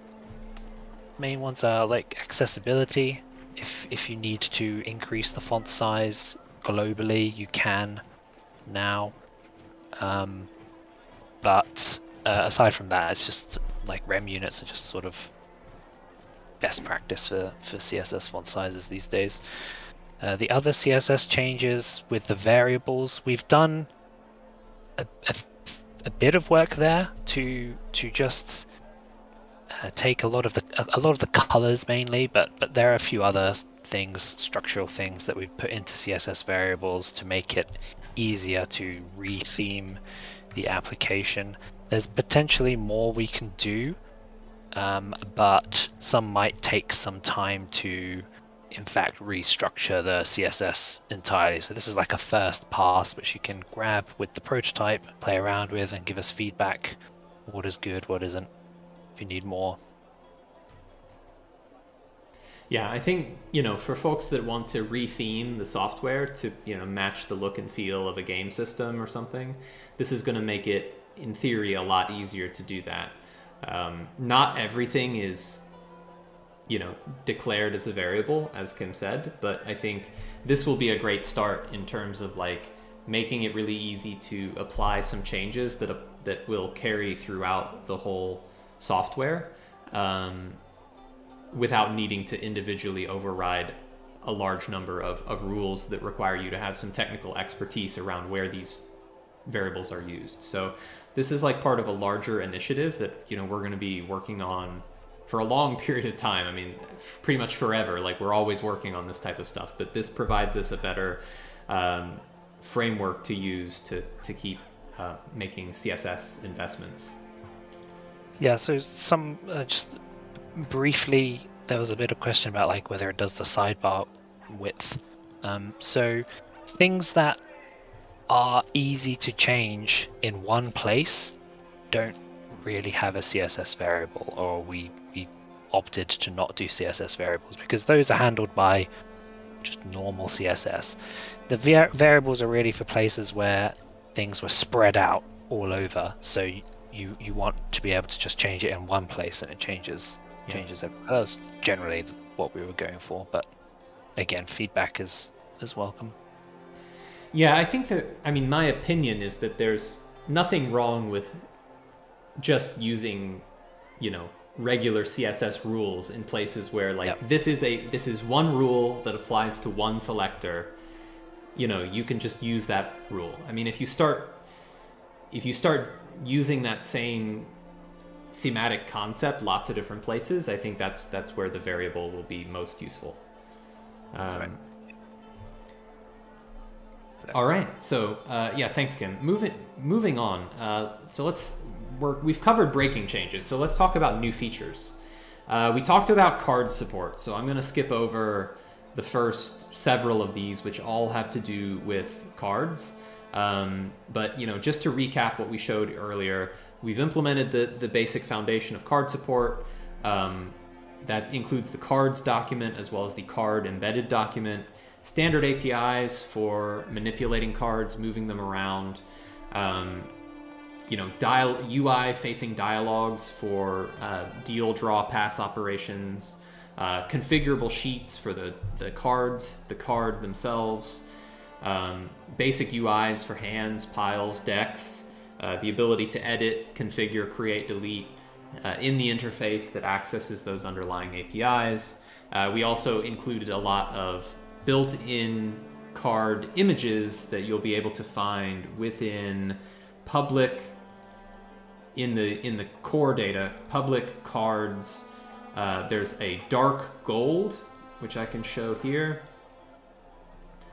Dark gold theme of cards. There's also a light soft theme of cards, which is sort of a more like gray black, gray red theme. So two different card themes, these faces that have the Foundry logo on them and everything that you can use for your card games. Obviously, I look forward to seeing artists and illustrators who make their own decks of cards. I can't wait to see like a beautifully illustrated like tarot card deck in Foundry. Like, that's going to be so cool. Creators who make that kind of thing. I really look forward to seeing that. Absolutely. All right, so moving on from card support, let's talk a little bit about architecture and infrastructure. So we've updated to Electron 14. Sí, Wesley, se han tenido que ir Luis, Forja y Samos. That moves us to Chromium 93 as well as built-in Node 14.17. Now, for Electron 14, if you want to get Electron 14 for Foundry, you would have to reinstall the software from scratch. So the built-in updater, it updates all the code and dependencies and everything within the current Electron version. It does not update the Electron version. So if you want to update the Electron version, you have to reinstall by downloading from the website. You can just install over top of the one you already have. So if you want Electron 14, you can get it by installing the latest version from the website. And that, as I said, it brings us to Chromium 93, which adds some new nice features on the Chromium side. Node 14, we're already using Node 14, so this is just a minor version improvement on top of that. We have a new configuration option for performance improvement, which I think will benefit a lot of you quite a bit. So I return to the setup menu, and on the configuration option page, there is a checkbox for compress static files, and it will be enabled by default. You may, under some circumstances, wish to disable it, but with compress static files enabled, all of your static text content that the Foundry VTT server serves to the client. So that would be like Foundry.js, CSS files, module scripts, JSON files, HTML templates. Anything that's a sort of text type and lends itself well towards compression will be automatically compressed server side before it's sent to the client. So we did some comparison around network speeds and payloads for this. And basically the overwhelming evidence is that the reduced time to load the page from transferring less data over the network strongly outweighs the increased time due to the need to compress and uncompress the files on both the server and client side. This is a really nice improvement that gets us to faster load times and smaller amounts of data transferred over the network. And this will be especially valuable for those of you who are... Bueno, esto que está comentando es interesante. Han metido una nueva opción que permite comprimir desde el servidor todo el contenido estático de Foundry antes de enviarlo a través de la red. Si se activa esa opción, se comprimirá todo. Y que dice que tiene un incremento significativo, o sea, un decremento significativo en la carga, tanto del servidor como del cliente. Vamos, que permite reducir el consumo de recursos y de uso de red. Via minification, the file itself would sort of be permanently compressed. The reason we don't like minification in this use case is that we can't ensure that everyone does it. Like, we can't force module developers to minify everything. They may not want to. We also don't necessarily want to do it for our own code because Foundry is so moddable. We want users to have the experience of being able to open the Foundry source code and, read it with, wrong screen. Open the Foundry source code and read it with the full commentary, sort of openness of the client-side API without having it be minified or obfuscated. Because being able to see and debug the code, I think, is critically valuable. And you can do that with source maps, I know. But if you're compressing... if you're transferring a source map as well. Yeah, then you're transferring the source map. So doing the compression approach, I think, is, in my opinion, a better solution for our use case than doing minification. Because it allows you to have on the client side the uncompressed version, single file, but it just reduces the size of the packet that needs to be transferred over network. Question from Shemetz: why would anyone choose to disable compression? Would it change what we see on the client in any way? One of the reasons you might disable compression is if you're running Foundry behind a reverse proxy and you're handling gzip compression at the proxy layer. So for example, you might be using Nginx or Apache, and you might have your proxy server handling file compression for you. It shouldn't hurt to do like double compression, but it might cause some weird things, and it generally would result in you paying the performance tax of doing compression twice, but you only get the benefits of it once. So really, you probably only want to use compression either in Foundry directly or in your reverse proxy server, but not both. So that's probably the main reason you would maybe disable it, is if you're already doing compression in a proxy.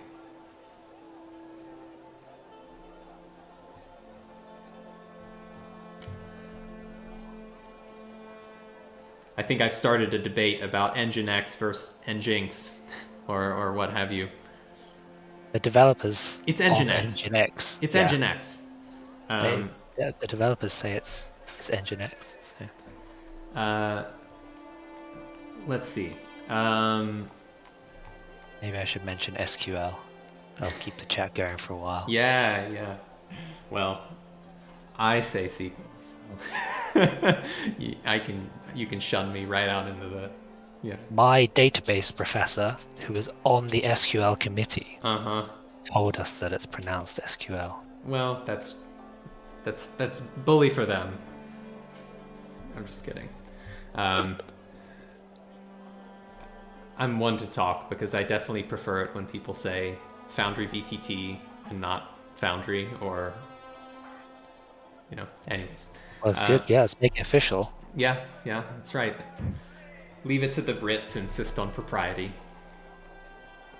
All right, where were we? Yes, so that's architecture and infrastructure. Another architecture and infrastructure improvement that I'm very excited about because I use it a lot and it was kind of painful and now it's way better, is S3 integration and the performance of browsing S3 files. So I got a nice nudge from a community member who encouraged me to look back into this again. I'd been stymied by this issue in the past, but I revisited it and was able to use a better option of the list objects v2 S3 API to more quickly index and list the contents of your S3 bucket. So if I go to browse for images in my S3, it's way more responsive now. Some of you might have been a bit used to, like, at low levels of your S3 bucket, it being like a little bit slow to pop up with all of the, sort of S3 doesn't have subdirectories, but the key prefixes. And so, yeah, it was slow and not great, and it's way faster now. And so it's just a much more fluid browsing experience of traversing your S3 data with this change. So yeah, happy times on that. Huge buff. Another one is we changed our server-side fetch requests to use the recommended abort controller pattern. This is kind of just a tech, hardening architecture improvement where it ensures that fetches that don't ever conclude are appropriately aborted, and that those requests are completely torn down and shut down on the server side. It's not a huge thing. And one last one in terms of there was a problem where if you run out of disk space and try and launch your world, it could end up wiping the contents of your world JSON file because there was no space to write to disk, and so it would remove the file and then try to write it, but it couldn't write it because it was full, and you'd end up with a place where your world could no longer be used because you'd wiped your own. I mean, it could be repaired, but anyways, this was a very sort of edge case issue that could happen if you fully ran out of disk space, and so this is a better protection against that, where we will write the changes to the world JSON file in a more safe way that will tolerate this problem. All right, improvements for the game canvas. I have a shiny feature that I can show you all. I hope you're gonna like it. We hadn't planned to do this feature. A little bit of a fun story. We've started a policy on the team of having kind of a free project Friday on the last Friday of the month, which allows team members to pick a little side project that is something that's exciting to them, that isn't something that we've needed to prioritize, and you can just sort of take the day to hack around and build your little side project. And so this is fun because there's always little neat ideas that we have that we just can't justify prioritizing otherwise because there's just so much that we have to do. And it's cool because this can result in some fun stuff that maybe we don't always prioritize some of the little fun stuff as much. And so I want to show you a feature that came out of our first free project Friday, and we liked it enough that we merged it into the code for V9. So the feature is the D&D system as well now. Oh yeah, it also has support in the D&D system as well. So I'll show that in a minute. But the feature itself, where was I in the notes? Oh yes, is scrolling status text, and it allows you to have a sort of scrolling text notification associated with any canvas object that has a HUD. So tokens have HUDs, tiles have HUDs, drawings have HUDs. And so what you get here is, for example, and there's several ways you could use this, but as an example, on this Krusk token, if I activate the shield effect, it shows a little sort of pop-up scrolling shield notification when the active effect is added or removed from the token. And developers can use this, to do all kinds of things. There's an open API that you can create these little status text messages for anything that you want. And you can, for example, in the 5e system, if a character takes damage or gets healing, you can add a little notification that they've sustained damage or sustained healing. It works for groups of tokens as well. So suppose like there's like 3d4 damage that goes out. Oh, let's reveal it. 3d4 damage goes out, and all three of these characters are wounded by that damage. It would show for anyone who can see those tokens, it would show that that they've taken that damage to the face, I guess. So you can configure the color, the font, the placement, which direction it scrolls in. You can do all kinds of stuff. Question from Lord Zeal about are they Pixie or Dom? They're Pixie, and so they're linked to the position of the token that is so you notice like if I move the token while the text is scrolling, the text kind of moves along with the token. So it's part of the token's HUD in the Pixie layer. This was like a cool feature that you can do really lots of things with. We did an basic implementation for the 5e system, where suppose I have an actor here that has like a lot of health, so like 90 hit points. You'll notice that the size of font is like, suppose it's like 20 damage. Oops, 2d0. Let's do like 3d10. Maybe I'll get a good roll. Yeah, 20. There we go. That's good. So suppose like they take 20 damage. You'll notice that the numbers are like bigger for people if this was like a larger percentage of their health. It's like a little bit smaller for people if it's just a small sliver of their health. Some people might like that, some people might not. I guess it gives away a little bit of intuition about like how significant a piece of damage was. Maybe we make that an option. But anyways, all of that stuff like the font size, how fast it scrolls, it's all configurable through the API. So I can show those of you in the audience who are API developers who are getting excited about showing scrolling notifications on stuff. I can show you what this looks like.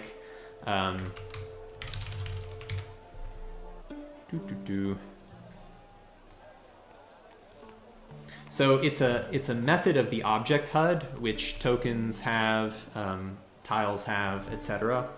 And so there's this API function, create scrolling text. You can pass it a string of some content. You can pass it an anchor point, which is where does the text start with respect to the object. You can pass it a direction, which is in which direction does the text scroll with respect to the object, a duration in milliseconds, and some other options like an amount of jitter, font style, stuff like that. And then it will animate your text and it will scroll it for you. So I can show an example. So for example, in this, let me pull up my console. I'm going to cover my face for a moment. So if I reference, the token HUD for this token, I can create scrolling text, and I can just say like, hello, and I can, print whatever I want on the token. So it's really easy to use. You can use it in macros. You can use it in game systems. You can customize the font size, the color, the direction that it scrolls in, anything you want. And you can use it for whatever you think would be useful to display a message for. Very cool. Everyone's asking who wrote it, but it was Andrew. It was me. But it was your project. It was my project. But the visibility is linked to the visibility of the token.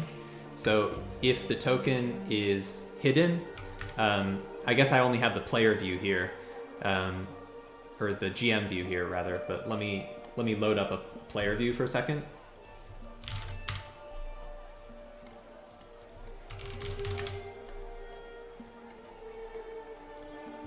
So on the left is my player view, on the right is the DM view.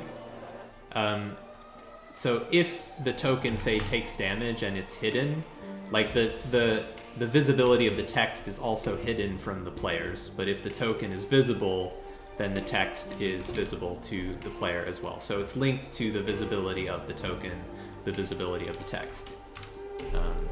Hopefully that is a quick answer to one of those common FAQs. All right. Well, hopefully that's a feature that you all find pretty neat. Obviously, it's up to, if you want it to show things like this token takes a certain amount of damage, it is up to the game system to do that. So the next D&D 5e release will have support for this. There's a setting that you can choose at the world level for whether you allow scrolling status text or not, because some people may want to ban it to turn it off. You know, if you as the game master don't like that for your table experience, you can turn it off and it won't be used. But for systems that want the scrolling status text to be shown, you would have to implement this a little bit yourself. And I can just give a very quick preview of what it looks like in the 5e system, how we did this, just to demonstrate that it's not a lot of work required. So we have a token subclass in the 5e system. Oh, rather, sorry, our actor, not our token class, our actor class in the 5e system. Pretty much every game system probably has an actor class.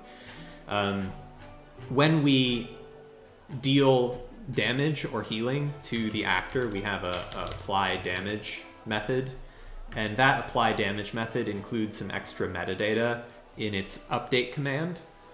And using that extra metadata in the update command for the actor, we then listen on update to see if this option is present, and if it's present, we just create some text, and that's all there is to it. So we just listen for changes to the actor, and if there was a particular type of change to the actor, you know, show a little bit of scrolling text to display it. So really, like, only, you know, 15 lines of code maybe involved to do this. So it's something that if you're a system developer and you like that idea, you can take a look at the 5e system for an example of doing this. All right, let's move on. Next up, some other Canvas improvements. Another performance improvement that we were able to make in this update is that Fog of War exploration is now a JPEG instead of a PNG under the hood. And that's probably something we should have done a long time ago, but it's good we're doing it now. So it definitely reduces the texture size of the Fog of War texture considerably, which has a lot of benefits. And before I get bandwagoned for not doing WebP, let me explain that we benchmarked it. So I did a lot of testing, and what I found is that the size advantage of WebP was best, but it was much slower because the client takes longer to compress the image to WebP than PNG or JPEG, which are both relatively much faster. So this is a trade-off between the amount of time needed to create the image in JPEG format or WebP format versus the compression gain of using a more optimized MIME type. And so overall JPEG won in this case because our goal is not maximum compression, but speed really matters because this happens when Fog of War is updated and saved. So as you're moving around, you explore some area of the map that you haven't explored before, and every so often, the Fog of War exploration state needs to be saved to an image to the database. And so if that process is slow, it makes like you have like visible sort of lag when the fog texture saves. And so since JPEG is fast, it gets the benefits of a smaller file size without the sort of latency of WebP.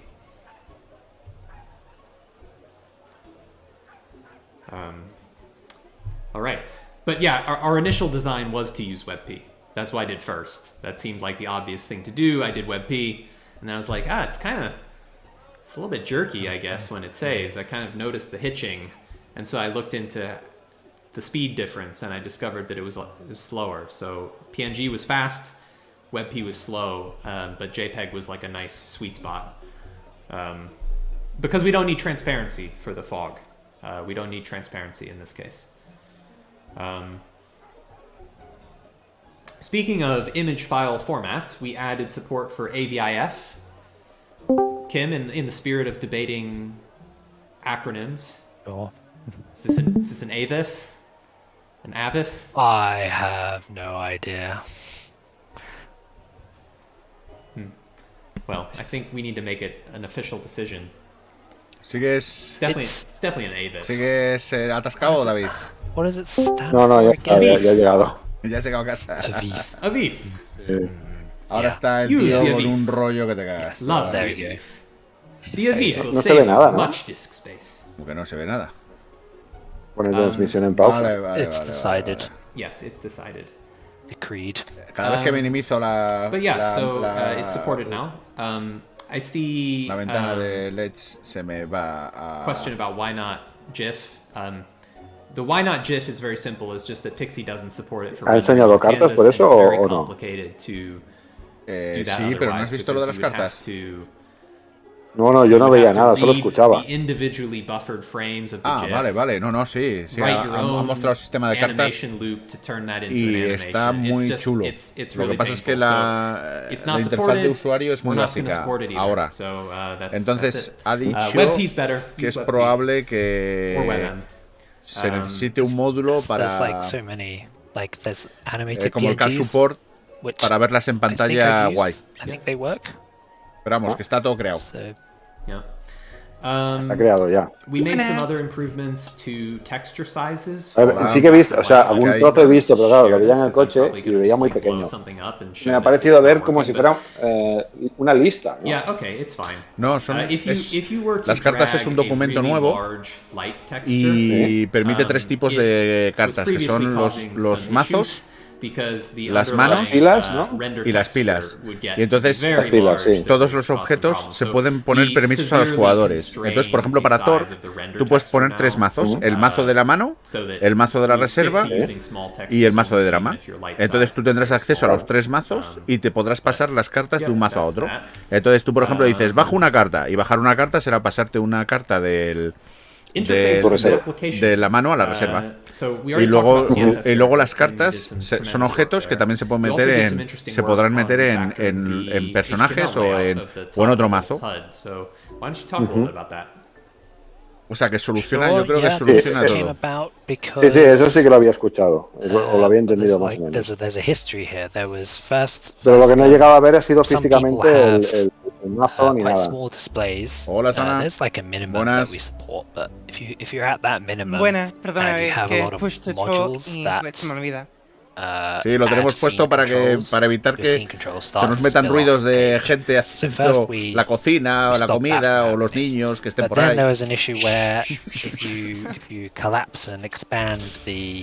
¿Juegas a Foundry? It doesn't interact at all with the scene controls.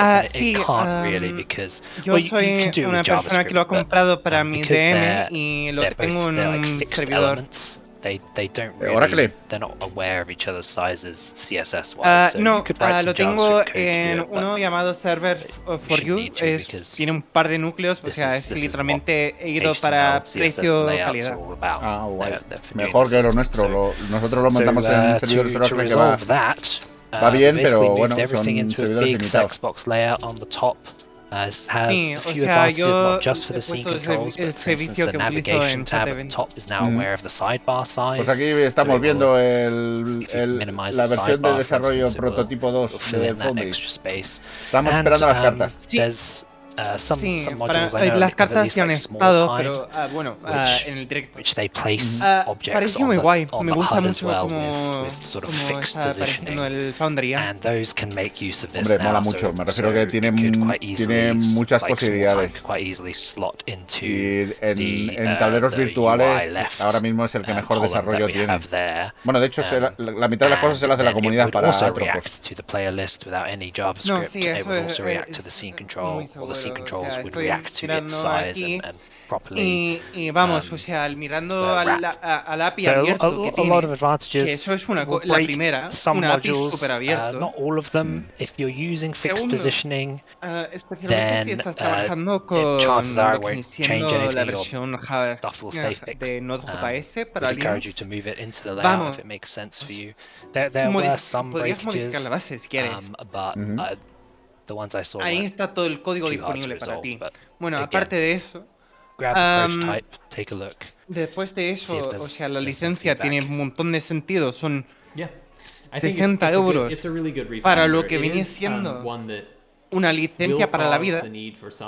Claro, tienes que pagar el servidor y tal, pero tú tienes el software y si realmente no puedes tener un servidor, pues port forward en tu ordenador local y Hamachi o algo, yo qué sé. Y pues sí, en general me está encantando, más bien dicho, el Foundry. Hombre, mientras no tengas problemas de que te metan en CGNAT, puedes hostear desde tu ordenador sin problemas. Y ya te digo, los servidores Oracle son gratis y mientras no tengan limitación de darte instancias, que hace un tiempo sí que lo tuvieron, van que te cagas. O sea, yo juego en servidor Oracle de 1 giga y va que te mueres.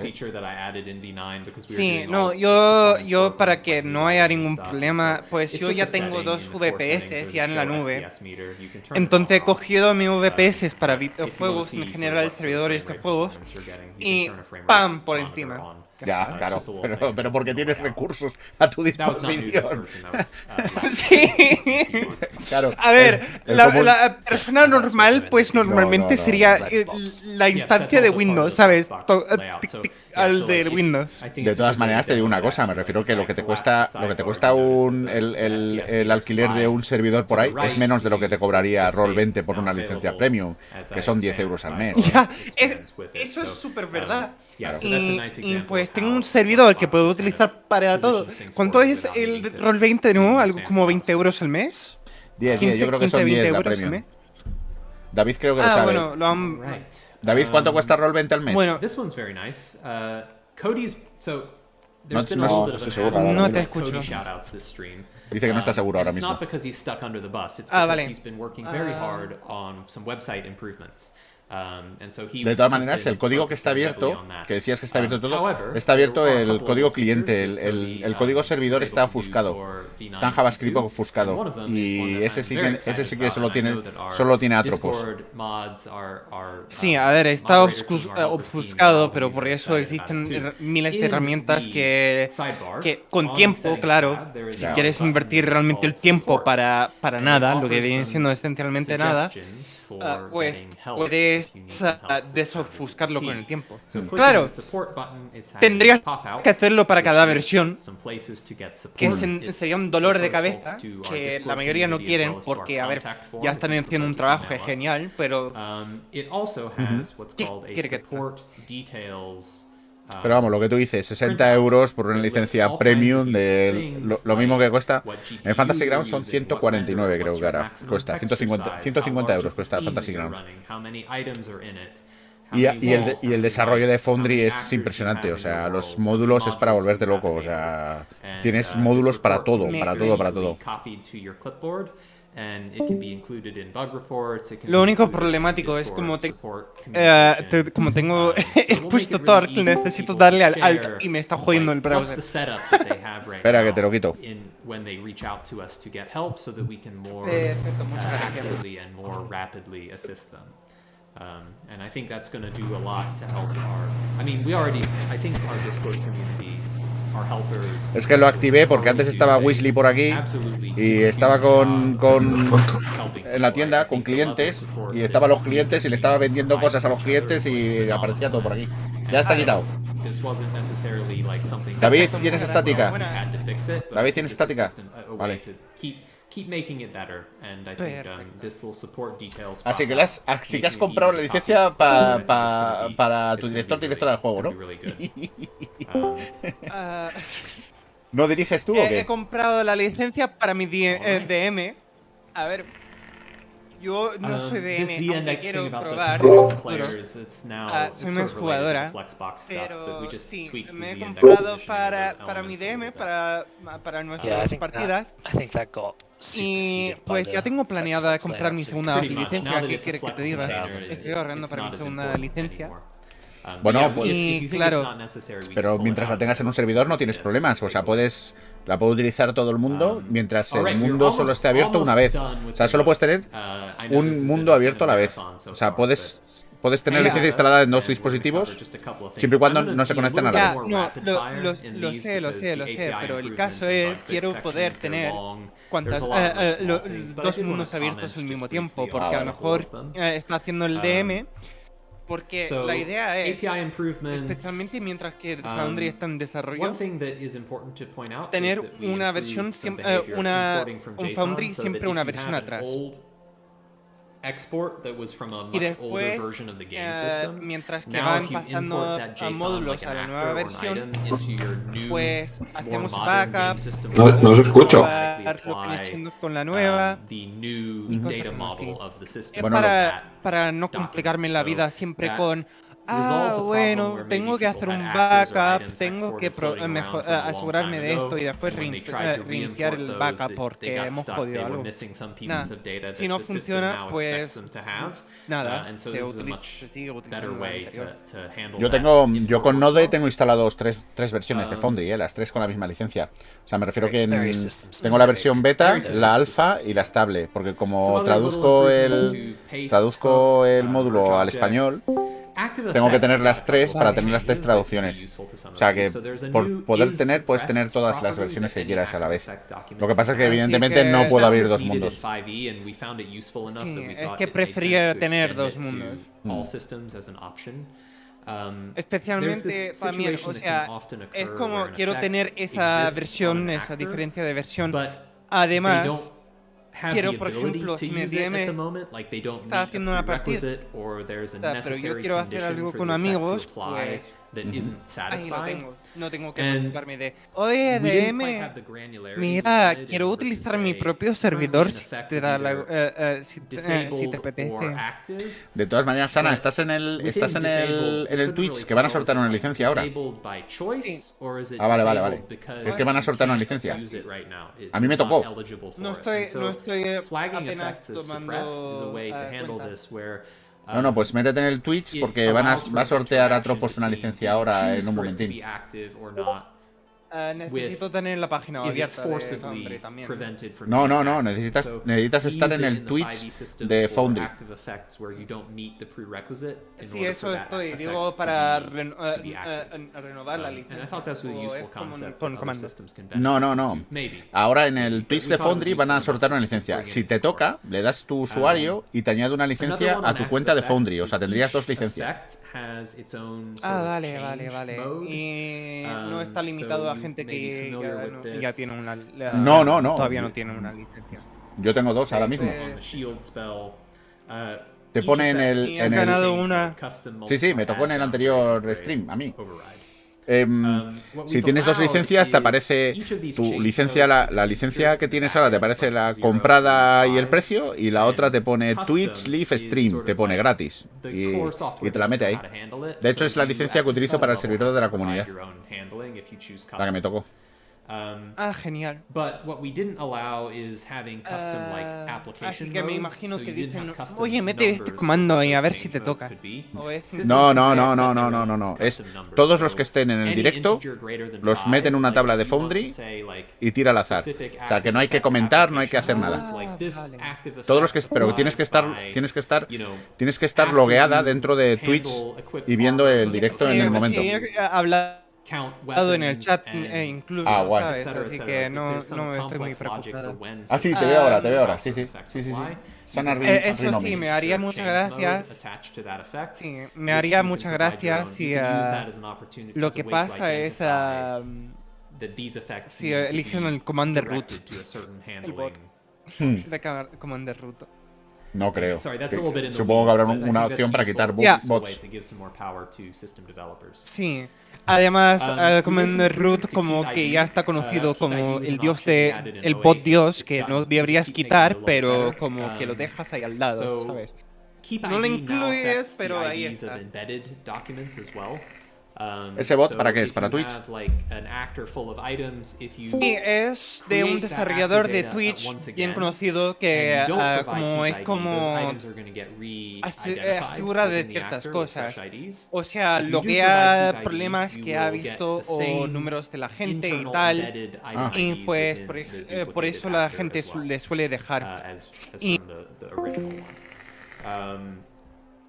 Another thing with Keep ID is we fixed an issue where it was not correctly working for embedded documents in synthetic tokens. So for unlinked token items, active effects, Keep ID wasn't working properly there. It now will be. Another thing is the to compendium and from compendium methods, which handle transacting data between a sort of archived and non-archived state. They now also support the Keep IDs option, and what this has allowed us to do is to add some nice improvement to the UI. So for example, if I go here to my actors, if I were to export all of my actors to a compendium, I can choose to keep the document IDs the same as part of that export, which would result in the document IDs in the compendium remaining exactly the same as the ones in the original world. Sí, te escucho. Ok. Es que no sé qué ha pasado. Se me ha salido de aquí y se ha quitado el compartir. Me he dado cuenta. Te has desaparecido de repente y me quedé como, Sí, el problema es que estoy emitiendo en Twitch y no funciona tampoco. Ahora. Ya se ha vuelto. Estoy emitiendo en YouTube. It already has proven useful for people like making adventure content, where it makes it easier to create the adventure content within your world, export it all to compendium packs. Tengo un lag horrible en el Twitch ahora mismo. Relationships between, actors and y David está teniendo un problema que no nos oye. Eso es porque está silenciado. A ver. Some of this other stuff is pretty low level. I think pues no está silenciado. Most of it. Let's see. A ver si es por permisos. Sound source is a new one. So in the API, we mirrored the functionality that we deployed for new light sources. So Canvas Sounds is the ¿Sabes? Esta nueva cosa de la Sound Source me puta encanta. Oye, ahora me he perdido. ¿Qué es? ¿Resume?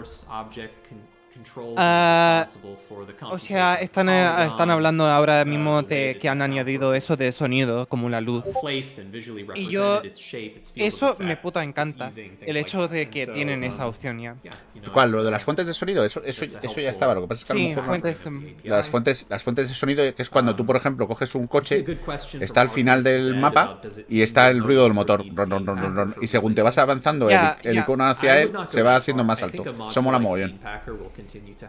Sí, era la primera cosa, porque a ver, ahora mismo estamos en la versión de Foundry 0.7, la última de 0.7. Cuando estábamos pensando en actualizar a 0.8, todavía no estaban importados la mayoría de los módulos. Así que estuvimos esperando. Y después, pues ya está el punto que dentro del final de este año, lo más seguro, o el año que viene, pues va a venir el 3.9. Y yo he dicho el DM, bueno, una cosa que podemos hacer es que continúas las partidas con esto y después vamos mirando lentamente el nuevo. ¿Pero por qué no habéis cambiado? ¿A la 08? Simplemente porque no había tiempo al principio.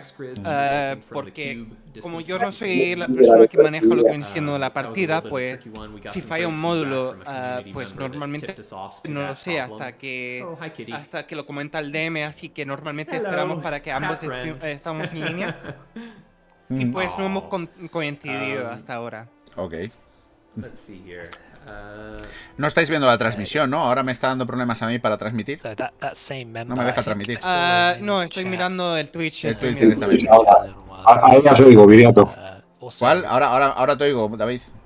Sí, tenía un problema que no sé qué le ha pasado a esto, ¿sabes? Configurado todo el sonido. Lo único que te oigo muy alto. Voy a salir para volver a entrar porque no puedo transmitir. We do want to improve the hex grid. There's like an epic for it, I think. Yeah. A ver ahora. Yeah, thanks, Bolt. Really appreciate compartir pantalla. And we will continue making some improvements in that area. So keep after us with it. A lo mejor es por la resolución que estoy emitiendo. A ver ahora.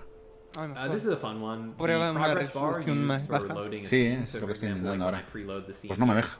The little blue progress bar here. We expose that as an API that devs can Hola, use Necros. if they have like a long-running operation. Se supone que estamos emitiendo el Twitch de Foundry, pero ahora mismo no funciona. Se nos ha roto. Se nos ha roto la visión. Pero se está viendo, ¿eh? ¿Cuál? En YouTube se está viendo. No, pero porque YouTube la capturo en una pantalla distinta. He hecho trampas en YouTube. Vale. Basically is scene navigation.display. Vale, voy a volver a salir, a ver si puedo transmitir. What that looks like. Scene navigation display progress bar. You just pass it a label and a percentage, and that's really all there is to it. What's the text label of the task that's running? What's the percentage of completion that it's currently at? It's very simple, but yeah, there's not really much to it. But pass a label, pass a percent, show the progress. Vale, ya vuelvo a estar aquí. Buenas. Let's see. Some refactoring of the audio container, some improvements to visible flags for the Nada más. No me deja. Thumbnail getters for the various document classes. Qué cosa más rara. Bueno, creo que estamos todos mirando mediante Twitch. como Discord mediante Twitch, así que maybe we can make it smarter or better if there's. Ya, pero me da rabia que no pueda compartir la ventana. Me da rabia. Podría ser el anti-DRM. Puede ser. Voy a hacer otra cosa. Es que sé que especialmente pantallas como Netflix, si está activado el Netflix, automáticamente captura de pantalla, adiós. Some better behavior of radio checkbox node lists Ahora sí. and form data extended. I needed this because I discovered some problems with the cards API when I was doing like a deal operation from the deck. These like radio checkboxes for like which hand should. No, ahora está con las lucecitas. No, pero ahí pone el Poker Deck. ¡Hola! Ahora sí que la he liado. Ahora sí que la he liado. Ahora no están viendo nada los de YouTube. Ay. Vamos, vuelve. Ahora, ya está volviendo. Pero eso que yo decía es como una lista, como una tabla. Ahora, un momento que termino de configurar esto y te digo. Foundry, Twitch, en directo. Vale. Ahora no oigo nada. Esto es la leche.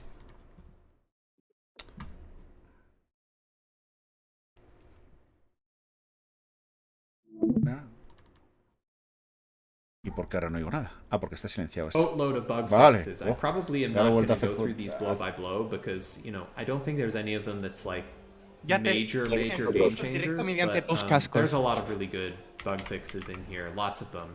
And I think that just goes to, you know, making V9 more stable and more reliable. It is still a prototype. As you've seen, I hit a couple of bugs today during my demo.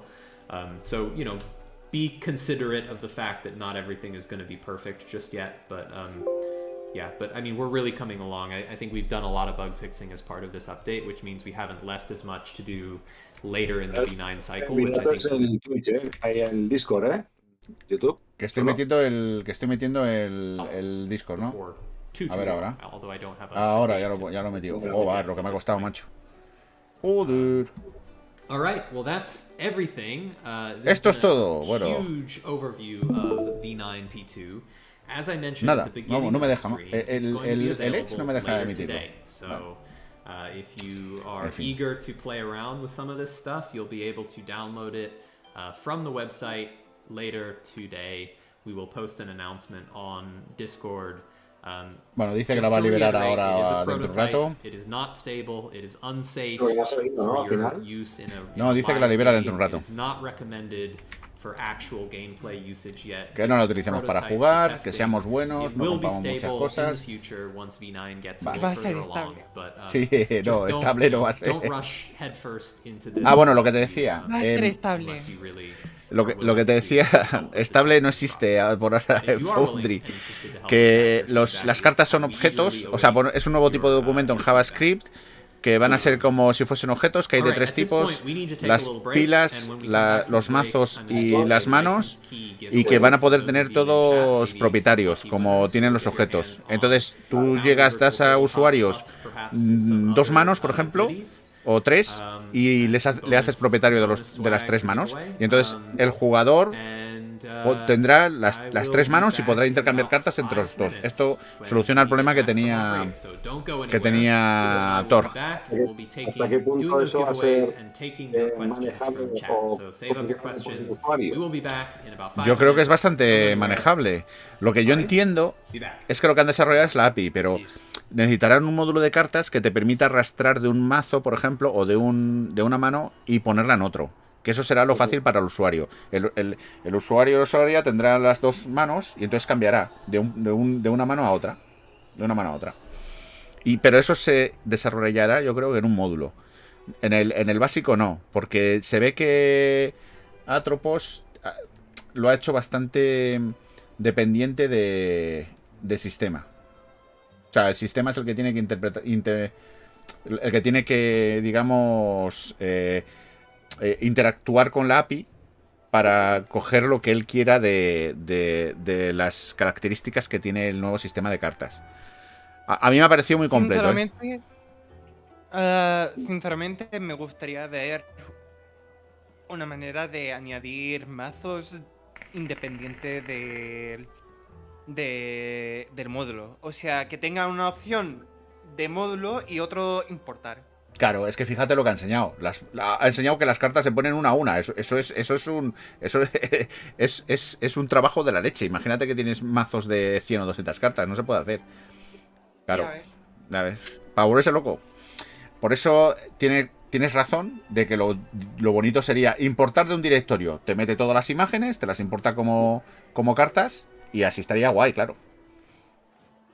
Sí, ahí está el tema. Si luego cada usuario puede meterse sus cartas, por ejemplo. Sí. Si es suficientemente abierto, puede permitir que la gente se meta sus mazos y sus historias. Si lo hace cerrado, va a ser en plan Fantasy Grounds. Es decir, paga por meter las cartas de Savage, paga por meter las cartas de Thor.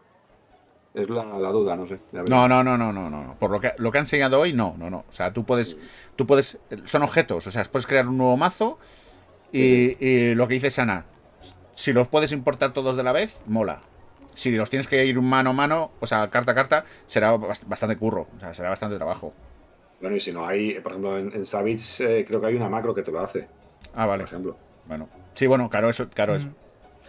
Por eso digo que probablemente el Official Card Support, que es el módulo que hay ahora, se transformará para poder hacer todo este tipo de operaciones. Importar un directorio lleno de imágenes que te lo meta a una mano, transferir con el drag and drop de un mazo a otro, con el drag and drop quitar las cartas, con el drag and drop meterlas en el lienzo. Yo creo que todas ese tipo de interactuaciones que son más de interfaz de usuario, eso yo creo que irán en el módulo. Pero yo creo que se podrán meter mazos personalizados a tope, no será como Fantasy Grounds, que está todo cerrado. Te están diciendo en el chat de la escena, es que ahora mismo se ve el Foundry, se ve como un navegador y por debajo se nos ve a nosotros. Vale, como es la gente, que nos quiere ver a nosotros. Vale. Guay. Que no, que dice que lo que se estaba viendo es el Twitch, que están en pausa y ahora es cuando van a volver y van a hacer el sorteo y nos va a tocar a David, a Sana o a mí. No, es verdad. Ahora sí que he entrado. ¿No has entrado? ¿Quieres poner dinero a eso? A ver quién nos toca. Solo somos 370. O sea, es más fácil que te toque esto que te toque la lotería. Sí, eso sí que es verdad. Ya volvemos.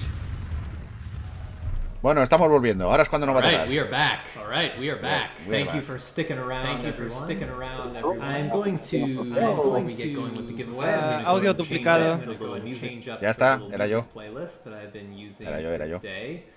But first, a shout out to Boy King of Idaho, a talented composer. Literalmente no me está cargando el directo ya porque who's the creator who made all of the Peaceful Moments soundtrack that I was playing in the background during the first part of the stream.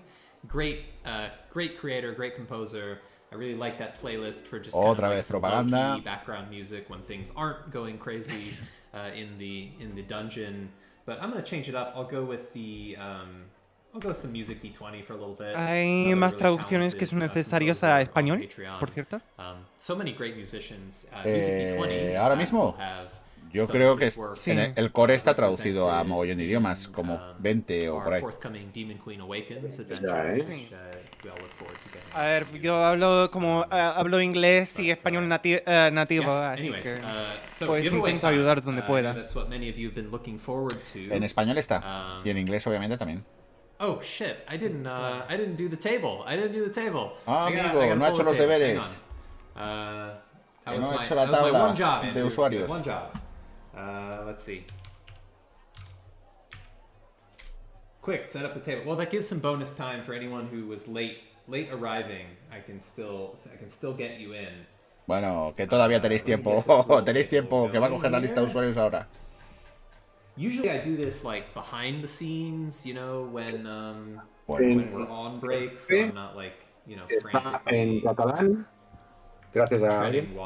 Está en chino, en los dos chinos, en el tradicional y el simplificado, en checo, en inglés, en finlandés. ¿Quién coño lo ha traducido a portugués, ruso, español y sueco? Friday projects were. Eso me pregunto yo, ¿quién lo ha traducido a chino tradicional? Pues probablemente un tipo que está en el canal de Chaosium, que se llama ZZZ, porque está mucho por allí.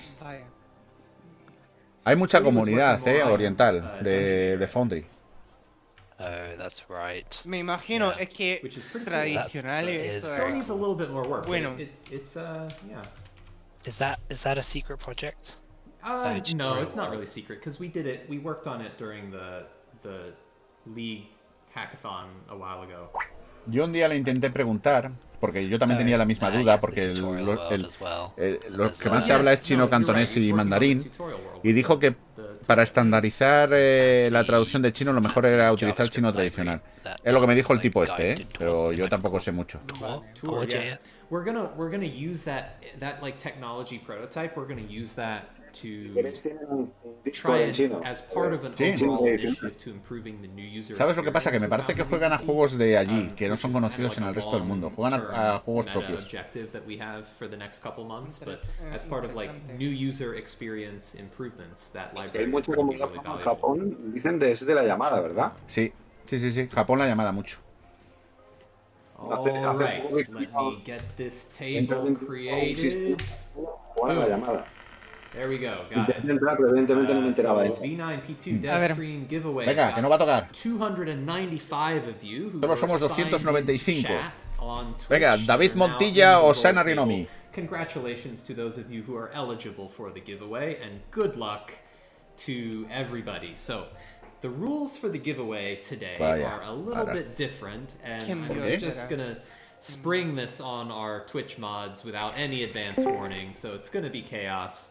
I'm gonna roll one at a time because today you have a choice of prizes, which is that there's not just one option for you. So you can choose, if you're a winner, you can choose a Foundry Virtual Tabletop software license key for yourself or for a friend. That's our usual giveaway. However, we also have some other options today. We have up to 2 annual hosting memberships supported by Foundry Server.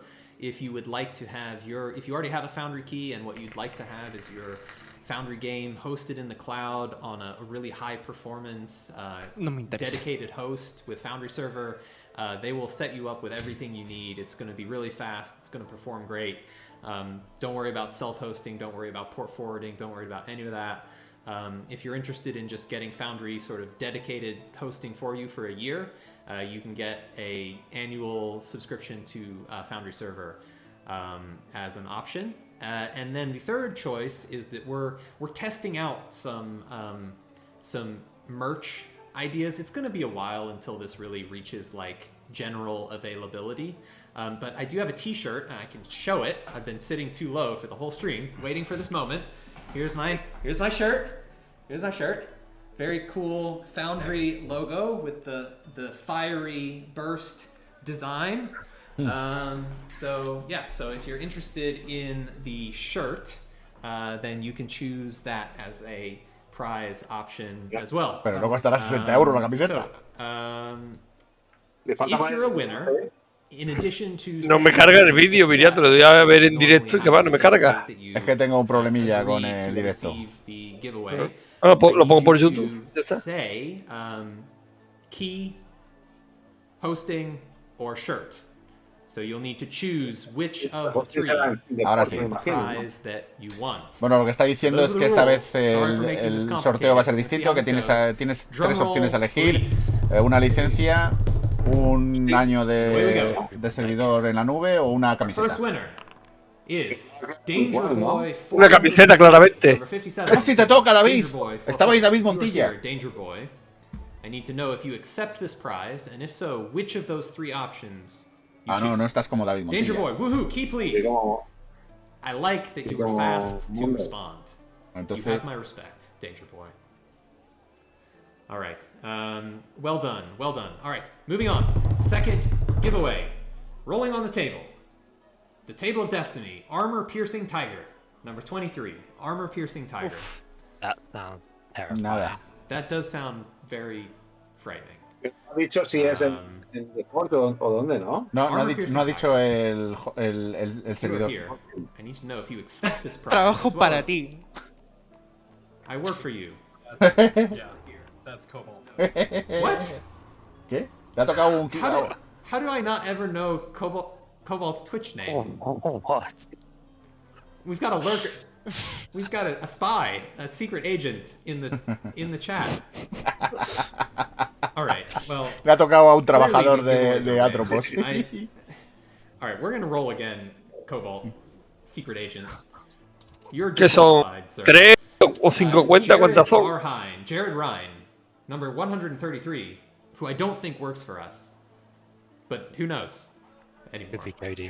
Who knows? Maybe it's Cody. Jared Ryan, number 133.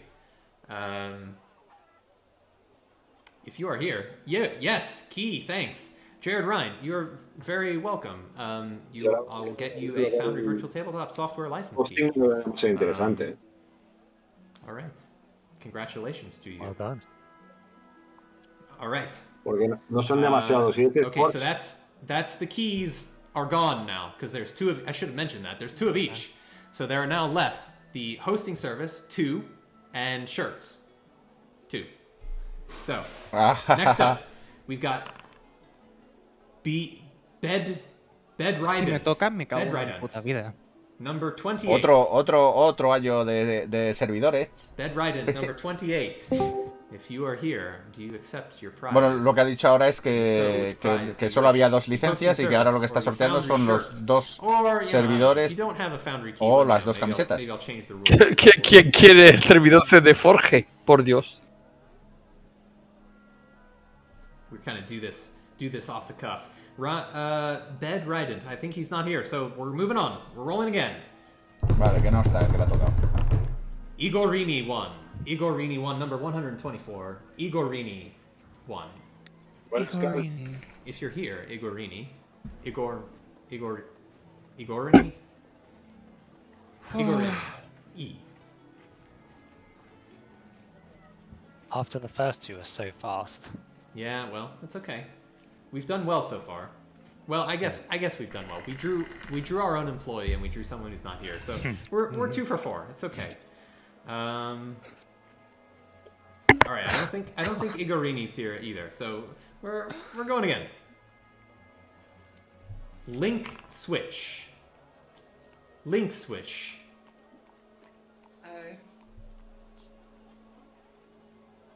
If you are here, Links. Sí, que quiere la camiseta. Dice, quiere la camiseta. Links. ¿Quién quiere Quitish. servidor? I'm struggling with this one. I recognize the user from our Discord community, though, so congratulations to Links Quitish. But I don't think. Congratulations, tienes una camiseta. Bueno, de todas maneras, mandar la camiseta a Europa también le costará una pasta, ¿eh? No creas tú. You are the winner, and I think I saw something in chat. No, sí, horrible. Yes, shirt, please. Okay, we will be reaching out to you to get some details about where we can send that and what size you'd like. So stay tuned. All right, next one. Here we go.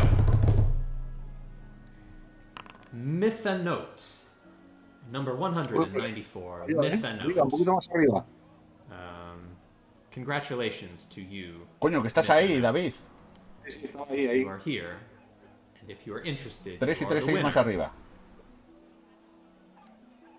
Y ahora ya quedan las Either camisetas, ¿no? hosting service or a t-shirt. Lo ha movido. Mythanote says, Precioso. pass it along. All right. I appreciate that. Very generous. That is very generous of you. Thank you very much. Oh, this is Mythano. Okay, I guess that makes sense. That checks out. Subtle variation on the name. Yeah, that's much more recognizable than Much more yes, recognizable. Tiger.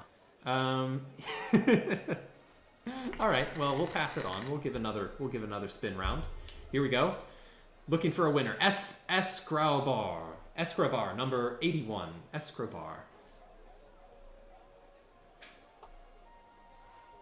If you are here, let me know if you're interested in a Foundry t-shirt. Not yet released, special edition, limited edition, may never be printed again. One time only. Or a year worth of premium hosting service with our partner Foundry Server, which will operate for you a high-performance, dedicated server of Foundry Virtual Sí, pero Tabletop, always on, always no ha dicho running cuál de los on dos cloud. es. ¿Cuál de los dos? También. Let us know. No sé si es de Forge o el del otro. Escrobar. Going once. Going twice. Alright, I don't think so. Alright, we're rolling again. Venga, dale. We're gonna get there, Kim. We're gonna get there. Kako Suosa. Kako Suosa. Number 38. Kako Suosa, if you are here. ¿Quién coño es ese? Would you like a limited edition Foundry t-shirt? Va a ser interesante. Or a year Nos preguntan en YouTube si dedicated tienen que mandar la hosting camiseta a service España o for pagar ellos. Foundry Hombre, digo yo que Server. sí, ¿no? Sí, no. Como te tengas que pagar tú los gastos de envío, te sale cara. Especialmente a España. Porque sé que te cobran No one wants free 50, things. hasta el 50%. What is this tragedy? So many people. who don't want free things. Oh, Kako Suosa, host. I just had to do a little bit. I just had to do a little bit of mild shaming. A little bit of mild shaming was all that was required. I'm sorry, Kako Suosa. I take it all back. Alguien ha elegido el servidor. Sí, lo ha elegido, sí, el cacasoso este.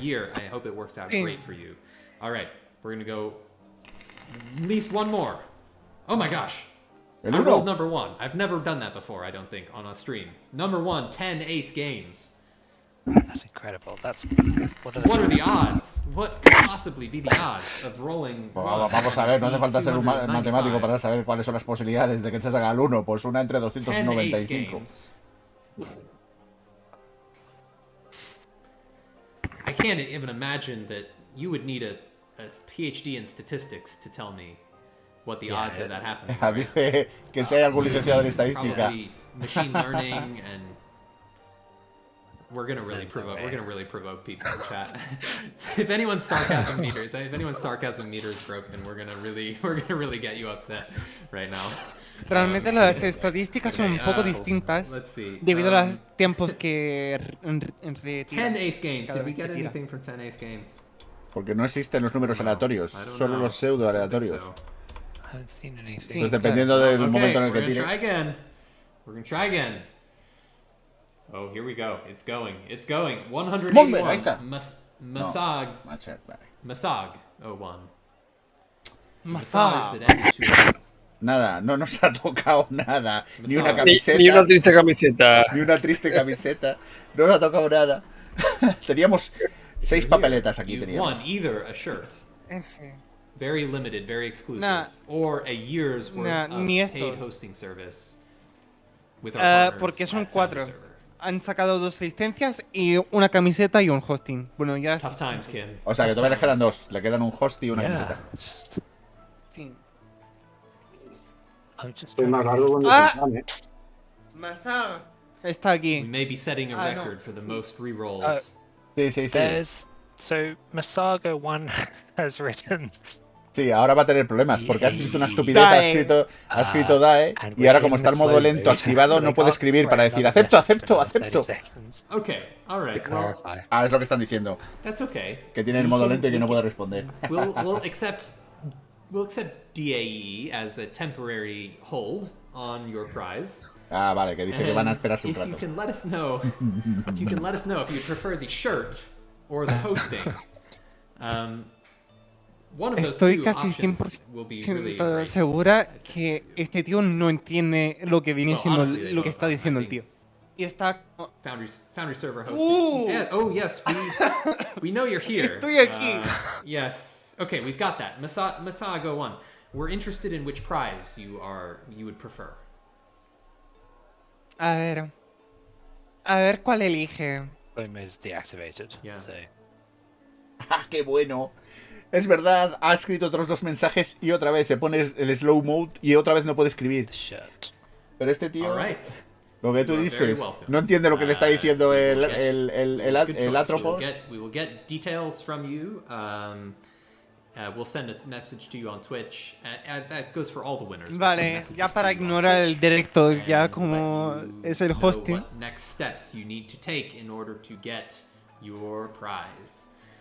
So thank you for everyone for participating. I apologize to those of you who are not fortunate enough to be a winner today, but we'll have more giveaways coming in the future. Vale, han sido 5 en total. Next time we're on Twitch. So, all right, folks, that's it for the giveaway. So all of you can leave now. No, I'm just kidding. Well, I mean, you can, but you don't need to. Vale, ya que lo dice, bueno, que ya os podéis pirar todos. Así que voy a dejar de emitir en YouTube. Porque llevo 2 horas y media. Así que voy a despedir a todos los que nos han estado viendo. Muchas gracias a todos. Gracias por haber estado aquí. Nos veremos en la próxima edición de Los Fundicionistas. Hasta luego, gentecilla. Hostia,